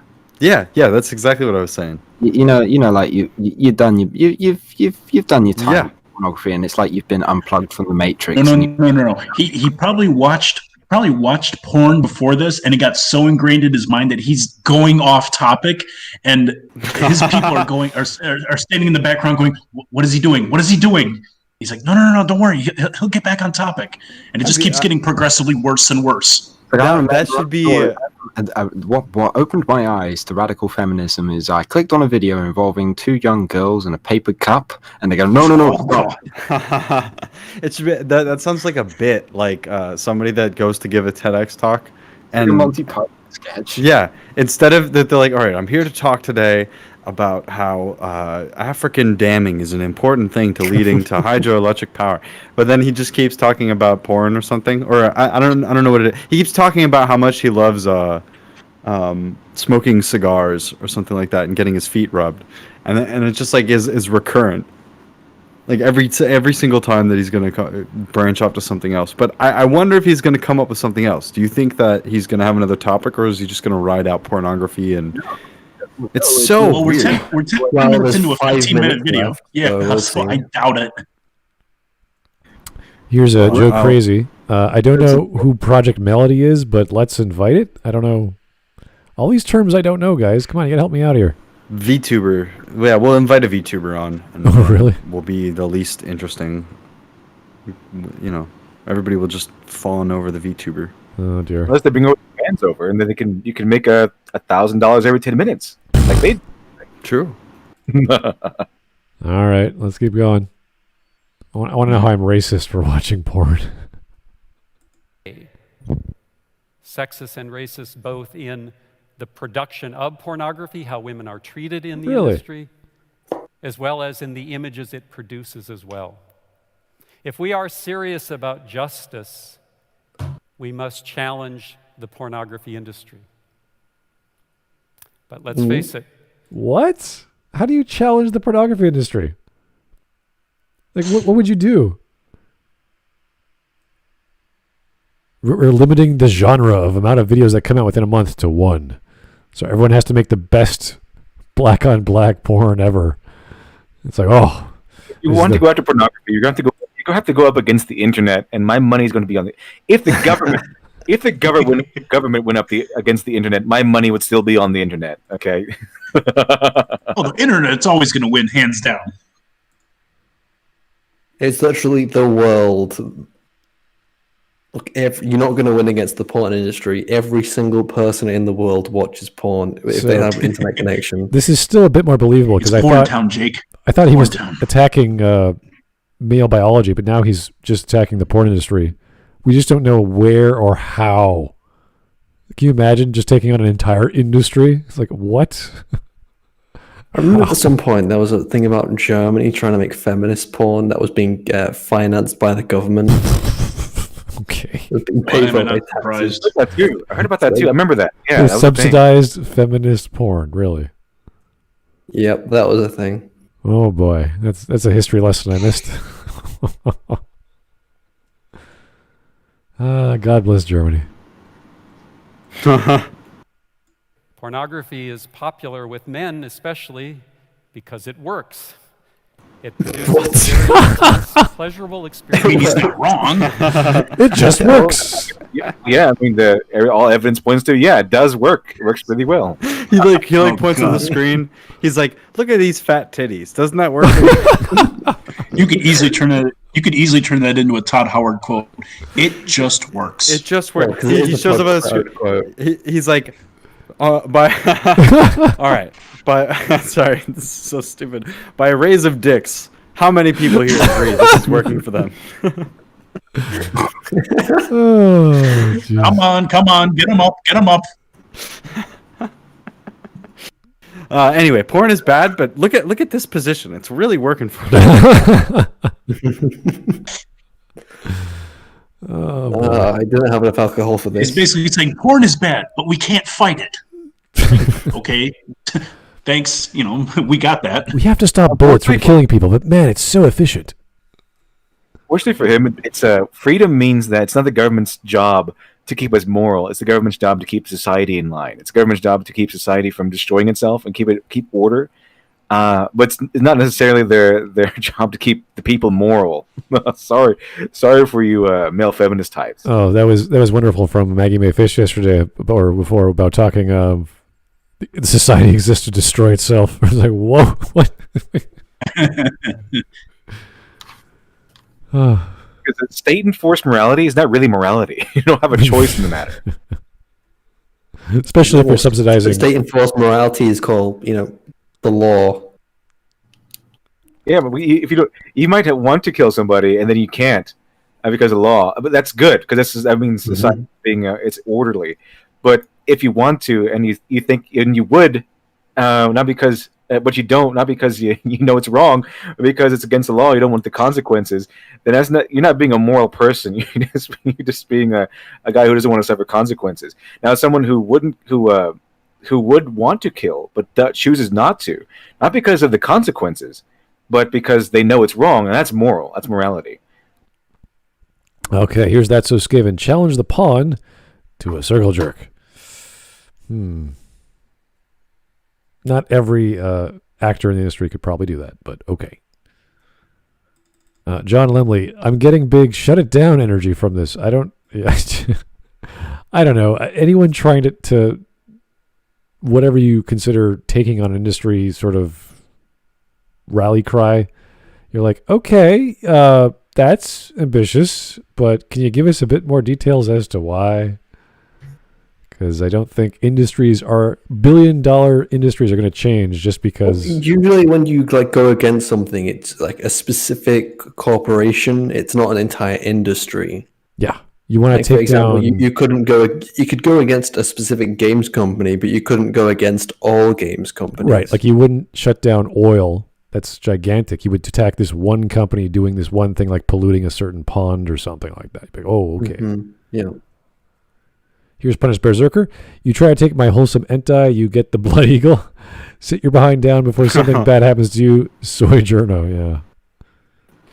That's one of those things where it's like, you take my hentai away, I'll do it for real. What kind of hentai are you watching? You don't want to know. It involves hand-holding. Some of the best drama found in romantic stories are, well, wholesome, and then they, express themselves other ways. So, yeah, you got to identify with your characters somehow before you go to brass tacks. John Lemley, again, some morality is more equal than other equality. Yeah, well. I'm always for these people who like to change the system, but not, completely. It's like, we want to destroy this. It's like, wait. Just slow down. Destroy the child. Corrupt them all. This is their plan, people. These are demons. What do I do, Lord? Matters is our plan. If you haven't noticed, I have to be a little bit more quiet now. I live in a room with a door with lots of people. Right. I was born in the hentai, molded by it. I didn't see the light of 3D until I was a man. By then it was blinding. I didn't see the sun until I was already a man. By then it was nothing but blinding. You barely adopted the hentai. I was born in it, molded by it. I did not see the sun until I was already a man, and by then there was nothing but blinding. It's the same thing for WoW players. Here's Bogue again. Wholesome in before Korean special sauce. Whoa, what? What's happening there, sir? All right. 4 more minutes. The minimal investment. Right?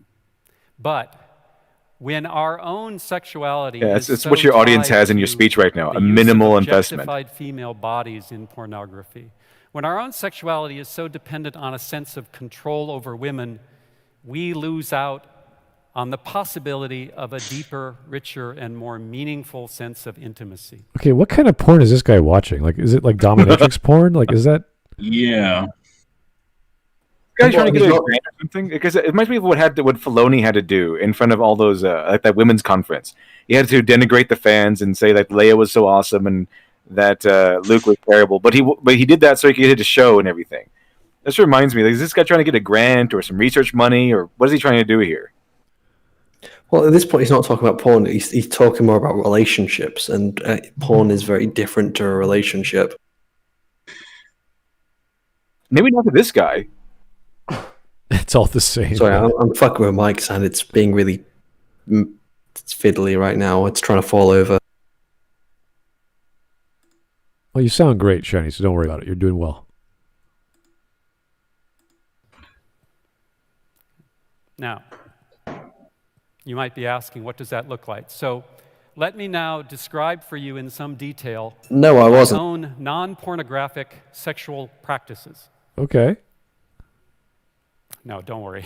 I'm not going to do that. Oh. That would be highly inappropriate here. Why? But also, there is no...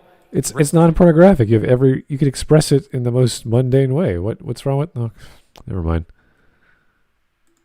Recipe book for what a healthy, non-patriarchal society, sexuality would look like. Instead of description, what I want to do is offer a metaphor. In contemporary... Okay, so let's just bring this back. Don't offer a metaphor. Please tell us. He doesn't have a solution. He doesn't know how it's going to look, but he's going to offer a metaphor of what it could look like. It would look like a world without any naked people. This is so ridiculous. So it's like Sex from Demolition Man, basically. No bending over in public. No kissing. But they have those like virtual reality stuff, and like and then Stallone's like, "Come on, let's do this for real," and she was appalled, and she kicked him out of her apartment and everything. I love that. Yeah, that's so great. So he has all these ideas, but he has no end game. He doesn't know what exactly he wants. It's just like, dude, why did you stand up here? Like, I don't mind you being radical and this or that, but just tell me what you want. Like, do people do this in life in these sorts of fields? They're like, well, we're going to talk about defending the woman from the patriarchy. We don't know how to do that, but if you have any ideas, we're open. It's like, no, like, what do you want to do? What law is being broken, or what law should be employed? Like, tell us. It's all just a bunch of rhetoric that goes nowhere. Here's John Lemley. Let me give a list of things I know. This list is empty. Yeah, it's silly. This guy's a professor, or was a professor, for journalism. Journalism, the search for truth by talking to people, using rhetoric and dialogue. Well, we don't know what we want. We don't know the questions we're going to ask. We just have this idea of a more just society for gender justice or whatever. Here's again, Roan Hiroshin. So basically the anime Shimoneta, a world without the concept of dirty jokes. Oh, okay, I know that one. Yeah, I don't know, maybe. I think that was a bit silly, but the idea behind that anime or story is that there's this world where sexuality is pretty much forbidden, and there's all these repressed people, so they have to do all these silly things in the middle of the night. It's a bunch of high schoolers, and you get these really not creepy, just crazy, horny young ladies who are surprisingly super powerful and, perverted. So it appears my mic does not like my mic. Well, my mic doesn't. Oh, my mic stand doesn't like my desk, so I now have to hold my mic. Is that the 2020? Yeah, the AT2020. It's got a thing which is supposed to clamp to the desk, but it keeps falling over all the time. It can't clamp onto the desk properly. Oh, the one old one I got was this broken tripod, which was a piece of crap. So, but it's like this big arm. It's got a hinge in the middle. Oh, well, never mind. I'll try and fix it after. I'll just have to hold it. All right. Porn is bad. Okay. Yep, that's the message. Look for the next Star Wars movie to tell me so. Nice. You're objectifying females on the Star Wars. I want a Jedi exploitation flick with Twi'leks. I think that's what everyone wants in life. That reminds me. I don't know if you guys ever saw this. When Carrie Fisher was still alive, I think it was after Force Awakens came out. They were promoting the movie, and it was Graham Norton's show on the BBC, and they had like Carrie Fisher, Daisy Ridley, and I forget who else was on the couch. And Carrie Fisher turns to Daisy Ridley and says, based on my experience, you should be ready for guys to start fantasizing about you. Yeah, that never happened, did it?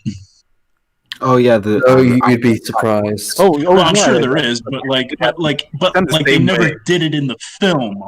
They never did it. They never did what they did to Carrie Fisher. I can't talk today. Carrie Fisher, like in Return of the Jedi, they didn't do the same thing to Daisy Ridley in the movies, is what I'm saying. I'm pretty sure she was basically telling Daisy Ridley. Pretty sure a lot of Star Wars fans fantasize about Rey, yeah, but not in that same way. I'm sure they do. Like her dying, or her being torched to death, or her just being gone forever. I'm pretty sure it was like more of those fantasies. No, there's a surprising amount of porn out there. You don't want to look at it. I'm sure there is. I'm sure there is. Culture, we so often about sexuality in terms of heat. Yes, hot sex. What? Hot sex, we're told. Sexuality in terms of heat. And that got me thinking about a phrase we use in the United States. I to want describe cold an sex, argument, please. Which is angry. The video is still lots of called shouting, Radical but very Feminism little is a listening gift. and Right? I gotta hear this. What the hell is he talking about? This quote this guy says. I gotta What's hear this guy this. talking about with his dick? Hey, he says there's a term we use in the United States. I want to hear this. It's called Dick Society. describe an argument, a debate, which is angry, blustery, lots of shouting, but very little listening and learning. Okay, so Dude, is he complaining about hot sex being all like hot? I don't know. In the context of it's being used, yes, it can mean different things. A hot fire means different to a hot debate, which means different to hot sex, which means different to all these other things. If you surprise, when you use words in specific context, they mean different things. Who would have thought?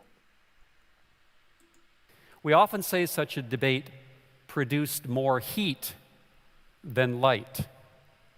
And that got me thinking, what if our goal in sexuality, what if the way we connect with each other physically was less about heat and more about light? What the hell is he talking about? What does that even mean? That is absolutely insane.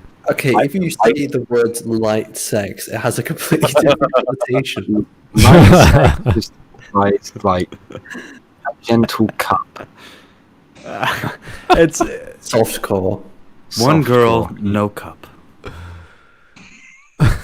He's basically just said, no, you shouldn't be passionate in sex. He's like, look, don't get so sweaty. It makes me uncomfortable. Yeah, stop Okay, generating let's fiction. Bring the light of the Lord into the Yeah. Oh my God, he's called Mike Pence. It sounds like something a Christian would say. Or Mike Pence. What is this with the people calling each other whore and bitch in the bedroom? What is Lay this back and think they of talk about? the world to come. What is this thick they talk about? Are they talking about pancakes? I think that at the very end of the day, these people are going to lose because their fight is against natural human biology. And the thing is, while a lot of these weird soy boys might be feminists, a lot of women might be feminists, Mother Nature is not. Mother Nature is not a feminist. So it's going to be their fight is up against Mother Nature. It's going to be a tough fight because you can only peddle this stuff, and this stuff will only work if you're peddling this to people who are not human. This is... You may only maintain the missionary position and no other. Every other way is heresy. Maintain eye contact, but do not smile too much. Do not When generating too much heat, apply lube. It's like, okay. do not smell her armpits. That is weird. If you have a burning When you're sensation, with your woman, stop. remember to quote her rights to her. Oh no. No, okay, voice. Because you've got like the really proper radio voice, you have to do it like a radio announcement. It's like the Miranda rights thing. You have a right to do that. Yeah. You have the right to remain silent. Everything you have will be used against you in the missionary position. Oh, wait a minute. That would be like, wouldn't that be for the man's rights? Like the woman would be saying, "All right, you have the right to remain silent. Anything you say can and will be used against you in the court of law." Yeah, And basically, probably will. It's probably and probably Definitely will. Yeah, it's probably the same thing, right? Just give the man the Miranda rights, but for a wholly different situation. It was wrote down in the Declaration of Independence. You know, you have the right You don't to. have a right to a speedy trial, or fair trial, or a lawyer. You actually don't have those rights. You have the right to light sex with your woman. Remember, kids. With Light sex, voltages and Oh god. Don't get too carried away now, you hear. And remember, you must always quote to her rights as a woman. How she- There's only a few more minutes. Come on, we can do this. So I love the idea of right before Voice is about to lay the pipe, he says to the lady, "Now, would you enjoy a quick verbal explanation, or would you like to read this pamphlet I have?" We can either go for I can either make a couple sweeping statements, or I can go on a big ramble for you. Sign here, and Here's the strap on. Just I'll bend over and you can take your time. they made an actual app that was for verification that you gave consent, so that you would hit the green button and they would hit the green button. A lot of mothers came out with that, and like not crazy mothers, but mothers who were actually concerned for their sons came out and said, "Well, no, that doesn't actually help any, because in the state of things, if the woman did want to come back and say that her son raped her or something, she'd just say, well, I just signed it under duress,' and then, it's all off the table." Just like how they can tear up prenuptial arguments. It's almost like the whole thing is stacked against men, and it's thanks to this kind of shit. here is John Lemley. Choose your fighter: ending apartheid or ending Dick Society. Definitely have to protect Dick Society. You know what I mean? Society. I didn't know that was a thing. Yeah, that was whoa. Oh. It's important because all men are in power in Dick Society. By the power of our dicks, we are invested with authority. By the power of Grayskull. In dicks we trust. So he wants to fap using an ice hot packet. The whole friction. I don't know. I just love light sex, man. I was thinking, I think what flashlight. he's really advocating for is the opposite of hot sex, which obviously is cold. The Frictionless real sex. question is Dick Society versus the light sexuals. Yeah. Okay. Okay, I know it's kind of random, but I really don't like having to hold my mic in front of my face. I need to fix this mic stand. I can't live like this. No, you're just practicing your journalism, Shiny. It's okay. Well, I didn't think it would be... I didn't realize you could hold it, but apparently you can. All Don't right. misquote. You need to do some Too late. do some curls with it. That's a good idea. It's almost like a lollipop. Just We're gonna misquote the hell out of you, Shiny. Yes. Here's Adam Whifford again. Maybe he's just gay. He's just too scared to come out because he still fear his father. So he wants Demolition Man world where 6 is done in a lab. Nope. Just love that grammar. It just adds so much. Yeah. Well, we're not sure. I'm not sure about this man. I'm not sure where he's coming from yet. He's sort of taken the feminist angle and just twisted it around some weird, obscure notion of what actual pornography is, and somehow turning it into exploitation of women. I don't know. Joe Crazy. Avoid eye contact. Have a curtain separating the partners. Okay. Yeah, it's something like that. It's some bizarre interpretation of a metaphor. Like, what are you talking about, sir? Okay, let's just finish it. My hand's getting tired. Shiny, are you okay? That's not a good reason. Keep setting yourself up, Shiny. I just want to keep Everybody going keep now. setting yourself up. I'm gonna go on for 5 more hours. I don't know about you guys. I'm pretty good. We've been That's talking because about we're men. It's because we're men. We're picking on him. Well, none of you have to fucking hold your mic because your mic Yes. stand is fucking broke. Because I bought a You're less $90 of a mic. man because you can't hold up your microphone, Shiny. You're kicked out of Dick Society because you do this. Replace the word mic that Shiny is saying with dick society, and you'll have a very funny meme, people. No, don't start this. Here, You're supposed to defend against them, not join them. Hey, if you're gonna start it, you might as well finish them off, huh? Instead of a dick society, we should live in a nut society. That's Nurture, and by that I mean nut. Nurture and care for one another, understand and support each other, and talk to yourself and others every day. Nut. You know what I realized is that this is a pretty good dick society is a pretty good metaphor for why there's so much like socialism versus individualism going on. Because if you can satisfy the means of reproduction, then you don't need government assistance with your dick society purposes. I mean, but if you have trouble obtaining the necessary resources for your dick, then you need redistribution. You need a dick stimulus check. A stimulus check. I need to redistribute the waifus. Okay, this is There are literally people on incel boards that believe that the government should. oh dear. Oh no! Serious. I cut out there. Sorry, but I was saying there are people on the incel boards that. The incels got you for a second there. Oh, Yeah, yeah, they got him. yeah. The incel board. The thing I was saying is that they will. They say that the government needs to give them a girlfriend. Like that's a legitimate thing. oh dear. And I just think that's so funny because that ties into this. So, geez, Robert, modern society allows women to actually marry each other. So, yeah, that's kind of it for you, isn't it? Here's John Lemley again. Good thing radical feminism is not halal. I'm not sure what. That's going to be incredibly ironic if Islam is the only thing that survives, like all of Western civilization crumbles, and there's just a bunch of like radical fundamentalists like, see my brothers, I told you.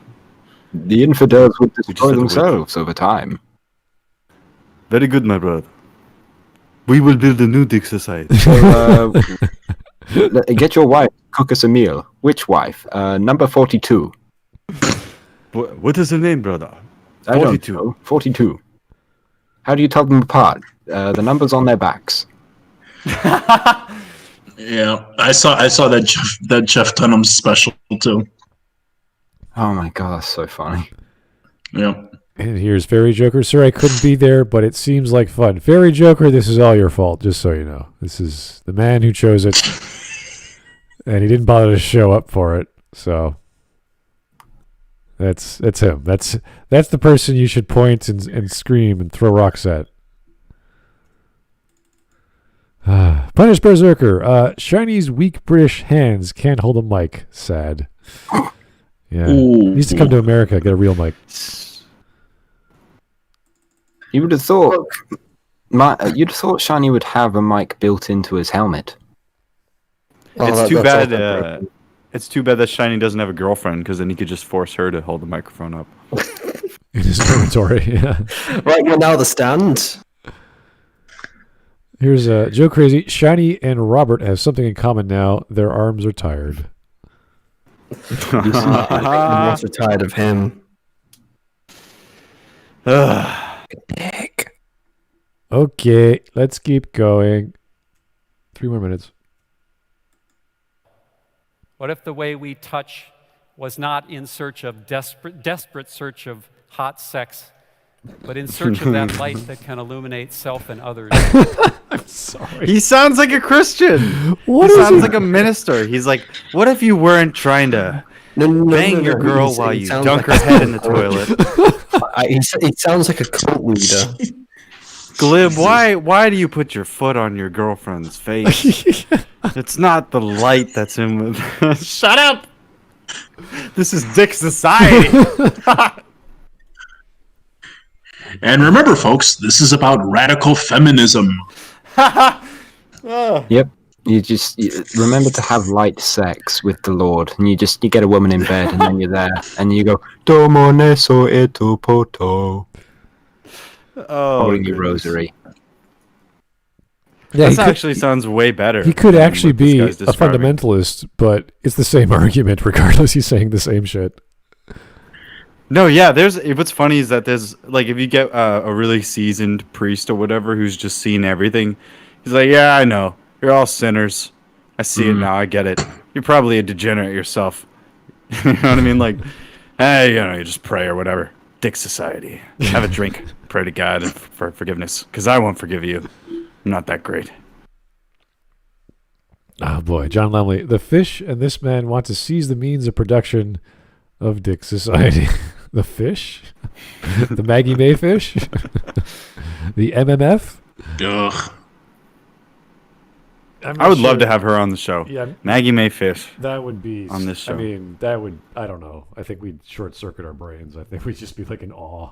Like, you're real? You breathe? We can have Wit and Folly and Maggie May Fish on No for debate. No. That's Myth. too much. That's way too much. I don't know. What would So, happen. Mrs. Fish, I don't know. what Based do on you our think- conversation for the past, I was gonna say, based on our conversation for the past 5 minutes, I think she would leave. Yeah, probably. They can't handle it. They can't handle the truth. I mean, maybe this guy's desperate for sex. I had sex 2 days ago, so. Yeah, it was pretty good. If you guys ever are in the England area, hit up Voice on the Radio. He's pretty good at the sex. Very cheap too. Very cheap. Well, and by cheap, I mean free. It's a Dick Society deal. If you're in the society, it's free. It's the best kind of, Well, no, of cheap. my benefit is that I am the dick in the society. This radio will fuck anything. This radio This is- had this a is- hole in it, so I decided. You guys don't to understand. Fuck it. Male privilege is Dick Society. It's all the advantages that we get. I just imagine that voice is just eyeing up some really nice looking FM radio. And the female privilege is my dick society. Yes. You're welcome, ladies. You are. Hey, it's great. that radio had a long antenna. She was asking for it. Anyway. Well, let's just Anyway, She had a particularly wide There is no bandwidth. intimacy instruction That's manual better. that anyone can hand you. But I do know that in my own life, after I embraced radical feminism, After I embraced began Christianity. that long and very difficult process of trying to dismantle my own pornographic imagination, that new space opened up for There it me. is. I'm gonna press X to down on that one. He's like, okay, yeah. So I was really into porn, and then I realized this was all bad because I read a pamphlet about how bad Dick Society was, and then every time that I think about how nice an ass is, I try not to think about it. I just think about what Queen Victoria looked like. Yeah, and I have the leaflet about twice a week. Porn is. I love big titties, and that's bad and non-feminist. So I just, I don't do that anymore. Maybe he refers to it as light sex because he just has less of it now. Hey, remember that Family Guy sketch, or that part where Glenn Quagmire has to he's trying to control his urges, so they put like a ceiling fan over his dick, and he's like, okay, and they show him like a porn magazine, and he says, okay, got to control myself. Okay, nuns, old nuns, really old nuns, and imagine that's what this guy did. Yeah. Cold shower. What is the other stuff? And then whenever you try to do that, then it just gets weird. That's the whole Freud versus Reich thing. The whole. And remember, his entire jumping off point, or the point he's trying to prove, is radical feminism in society. What And you mean? He's jumping off. He must Yeah. have been watching some really weird shit, dude. Yeah, it's really bizarre. Like, what the fuck? It could be like a reformed alcoholic or something like that. Like he went so far that it was just consuming him completely, and then it's like, okay, I gotta. Reformed sexist. Well, whatever it was. I mean, it's like he had to let go, and he says, okay, this is completely bad. Oh, so you mean like he used to be like an incel or something? Absolutely. Yeah, I So bet like- he was watching like some degrading like BDSM stuff, and he was like, "Oh my god, what have I become?" Yeah, This is wrong. Why are we still here? Just to suffer each night. I play with my third arm. Oh, no. With my robot arm. Okay, voice will narrate the encounter like an old radio show. You know what? You probably could in MGS5. I could do. Yeah. You just have to sound like David Bowie. Sound like who? David Bowie. Oh. Give me some time to practice. All right. I agree, Dolomaticus. You were right. He is acting like Steve Shives. He is. It's like you got to burn all of your material belongings, destroy your identity before this transformation. Now you're a true feminist. Lenny the Shark. Do Shineying and Glib consent to the hundreds of dojin written about them? Wait, what? You have to. If that's Excuse me? the case, then you have to pay us if you sell it. We get royalty. Yeah, we get royalty. Unless you sell it in Japan, then you're safe. I'm a capitalist, Jonesy. Yeah, Glib opens one up. That looks nothing like me. Yeah, my dick isn't that large. I was using that avatar 2 days ago. That's the wrong one. Okay.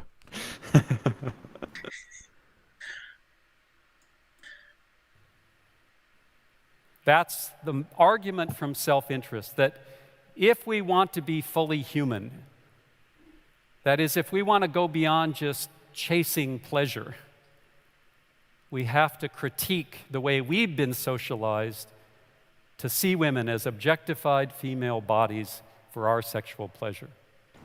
Why? Now, I like to so think far that we're talking I about see heterosexual- my girlfriend as more than that. But just in the The idea- the idea that the idea that women are not, like, their bodies are not sexual is fucking stupid and I agree. scientific. The idea, though, that we live in a masculine society because all of us as individuals see women as baby makers that were unfortunately given sentience is just fucking ridiculous. Dick society. We live in a That dick- sounds like radical Islam. Yeah, exactly. I love how it's just extremes with this guy. That's how I know. It's like, that's unbalanced. That, you know what I mean? Like, I make all these jokes, and I don't really mean like 90% of the joke stuff that I'm saying, that kind of stuff. But I don't feel guilty about anything on my conscience because, like, I know where my morals and my principles are and stuff. About I'm not anything. gonna. Yeah, so it's like if somebody is gonna come out and be like, so why do you look at like this porn? I'm gonna be like, well, you know, I like this thing. You know what I mean? Because I'm not that far out there. But this guy, he's like, he's saying that he's like, he feels so bad about what he was looking at, and so guilty and so like pathetic that he just has to come out here and like admit to everybody that's like, guys. That he should get off the dark web. I think it's becoming more and more less and less of a joke now. What was he looking at? Guys, radical feminism is a gift to man. Also, have you seen this new movie Cuties? It's kind of good. There's nothing wrong with you finding someone of the opposite sex attractive. That's the fucking point. You look at a woman and say, hey, she's good looking. That's not a bad thing. Just keep in mind, this topic of argument could have been about anything. The title is Radical Feminism is a Gift to Men. In what capacity? Well, when you look at pornography, you're evil and bad, and that's objectifying women. And porn is bad in general, so feminism is the cure or something. I'm like, what, how? What are you talking about? Thank you for the gift. I don't know. It's like one of those gifts you I'm get. still waiting to get my gift. Yeah, it's like one of those gifts you get from your aunt or something. Like, sure, I'll take it. Thank you very much. I'll wear it whenever you come over, and then until then, we've forgotten about. Mm-hmm. It's kind of like, actually, I think what he's trying to talk about when he says that the gift to men is that it lifts them of the kind of like, how do I say it? Insecurities and standards. Again, the whole idea that, you know, you shouldn't. It's not you should try and work harder to reach other people's standards. Is that other people should lower their standards for you. So, like, you know, you shouldn't be because he's talking about the insecurities before, and he was talking about how men never felt like they felt manly enough, etc., etc. A brief aside, gay men have a stake in this as well, because although we're told that gay men aren't real men, How about gay women? gay men are also socialized to act like real men. And the domination and subordination dynamic that one sees in heterosexual pornography is also present in gay pornography. I do think gay men have a stake in this as well. You gays are also weird Our relationship and need feminism. can deepen when we can escape that pornographic imagination. What the fuck is he on about? What is a pornographic imagination aside from thinking about sex? Like, what is the big deal? So far we It's have like society, pornographic imagination, and gender justice. Wow, look at how empty that area is. Oh, look so out! empty. Look out! Heads up! We've detected copyright audio and video in your stream. Your stream may be temporarily blocked. Uh-oh. Okay. I'm going to end it right here in terms of playing the video. So, yeah, that's We enough. kind of got the gist. We played most of it. Yeah, I think we're good. Yeah. This man's absolutely off his rocker, but funny. Yeah, I don't know what he was looking at on the dark web, but it must have been really bad because you feel much guilt about it. I just want to say I give a special bleep bloop to all my Dick Society secret members. You know what that means. I'll see you at the next meeting. We'll be planning our takeover of wombs and who gets who, women-wise. The distribution of reproduction. That was a joke. Shortly. I'll see you all at the meeting. There was a I'll joke bring in in the potato chat chips. about Maggie May Fish and what's her name? Wit and Folly. It's the fish and the wombs. we could get them both on. It's ridiculous. Oh boy. It's ridiculous. They can't, you get into anthropology and human behavior and like social studies or whatever you want. And having an honest talk is really hard because people kind of have this thing where they want to see an idealistic situation and impose that on reality. They want to say that it makes natural sense that we're heading towards this or that or whatever. And they just want everybody to go along with it because deep down they know it's probably not true, and they're trying to so desperately to force it to be like this. And this is like a really Freudian stream, basically. This guy basically coming out and admitting that he watches a bunch of crazy stuff, and because of that, now when he looks at women, he has all these pornographic thoughts because he watches too much porn. I think that's what this comes down to. And thanks to feminism, yeah, he doesn't do that. The anti-sexual sentiment is kind of like Freud would talk about just about anything in your dreams, whether it's sexual or otherwise, and see it as a form of therapy. This man sees it as a disease. Like, this is bad for you. It's like, well, why? Like, he hasn't told us why. It's exploitative. It's like, okay, but that's the point. Like, maybe that's the point of some of these stories or these scenes. Maybe the women are okay with that. Maybe they've signed contracts. Maybe they are in this lifestyle for like, he's just saying in general, as if doing this, going into porn, doing Harlequin romance stories, or doing this or that sort of media is bad. And he hasn't given us an example as to why that was. He just assumed that was the case, went along with this concept that feminism is his cure, and he was a bad man having these bad thoughts growing up, and then he just grew out of it. Someone's like, dude, maybe you got old. Maybe your testosterone level dropped, as all men do, and that was that. And now you don't have to ascribe a philosophy to this process in your life. Same way with women who are into feminism, go through menopause, and I don't know, they can't walk as much, or they have to walk more because their calcium deposits aren't as strong in their bodies as they used to be. Other things like this. This is a very strange take on a middle-aged man trying to victimize women for being in porn. It doesn't, like, maybe talk about some Middle Eastern societies where women are subjugated, where their rights are actually taken away. He's blaming women for being sexy and doing porn and stuff because of the images he has in his head. No, he's blaming men. Oh, that too, yeah. It's our fault. He's blaming men for women willfully choosing to do this. It's just bizarre. And he gets images in his head, and that must be everybody else's head too. Yeah. Better do a TEDx talk. This is what he dedicated his academics to as a professor. Obviously, he stopped doing that, but I wonder how he transitioned from journalism to this. Like, once you're a professor, okay, fine. You teach your subjects, you do your course loads and what have you. It's like, I'm going to talk about feminism now. It's like, okay, fine. But that's all he kept doing. So, wrote books about it, etc. So, yeah. Sad to see. He seems like an intelligent guy. Just, wow.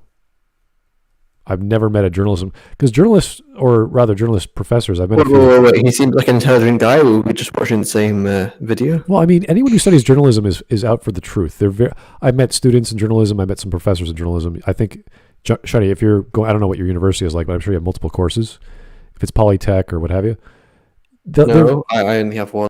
I know, but like, you're going to be encountering. You mean like the actual university itself? You're going to be encountering many people there, and you might sit in a lecture hall for the fun of it. And you'll hear stuff, and the people that I've met that are professors are very honest. They're very intelligent, and they're very talkative.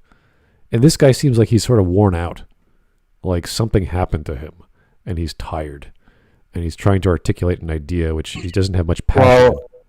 Well, I'm there with him. My face is tired from all of this. Yeah, I know. Face is tired. Racist, sexism, yeah, horrible stuff. Pornography. All right, here's Taker 610. You will learn to love castration, as I have. Once we're all castrated, the Dick Society will be no more. We will fight them, brother. There will be no kind of society.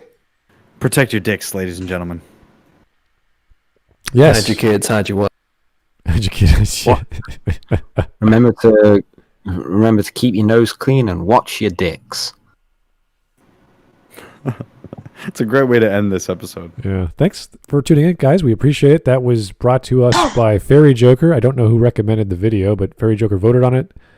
And I thought it was going to be more interesting. It was crazy, but different kind of crazy from before. Always a good change of pace from media. And talking about, well, in this case, we did talk about media, but very different nature. So, thanks, Glib, for shining up. BB, LiteratureDevil, Shiny for tuning in. We weren't expecting you, but thanks for coming in. And Voice for staying so long. Go to bed, sir. You've earned it.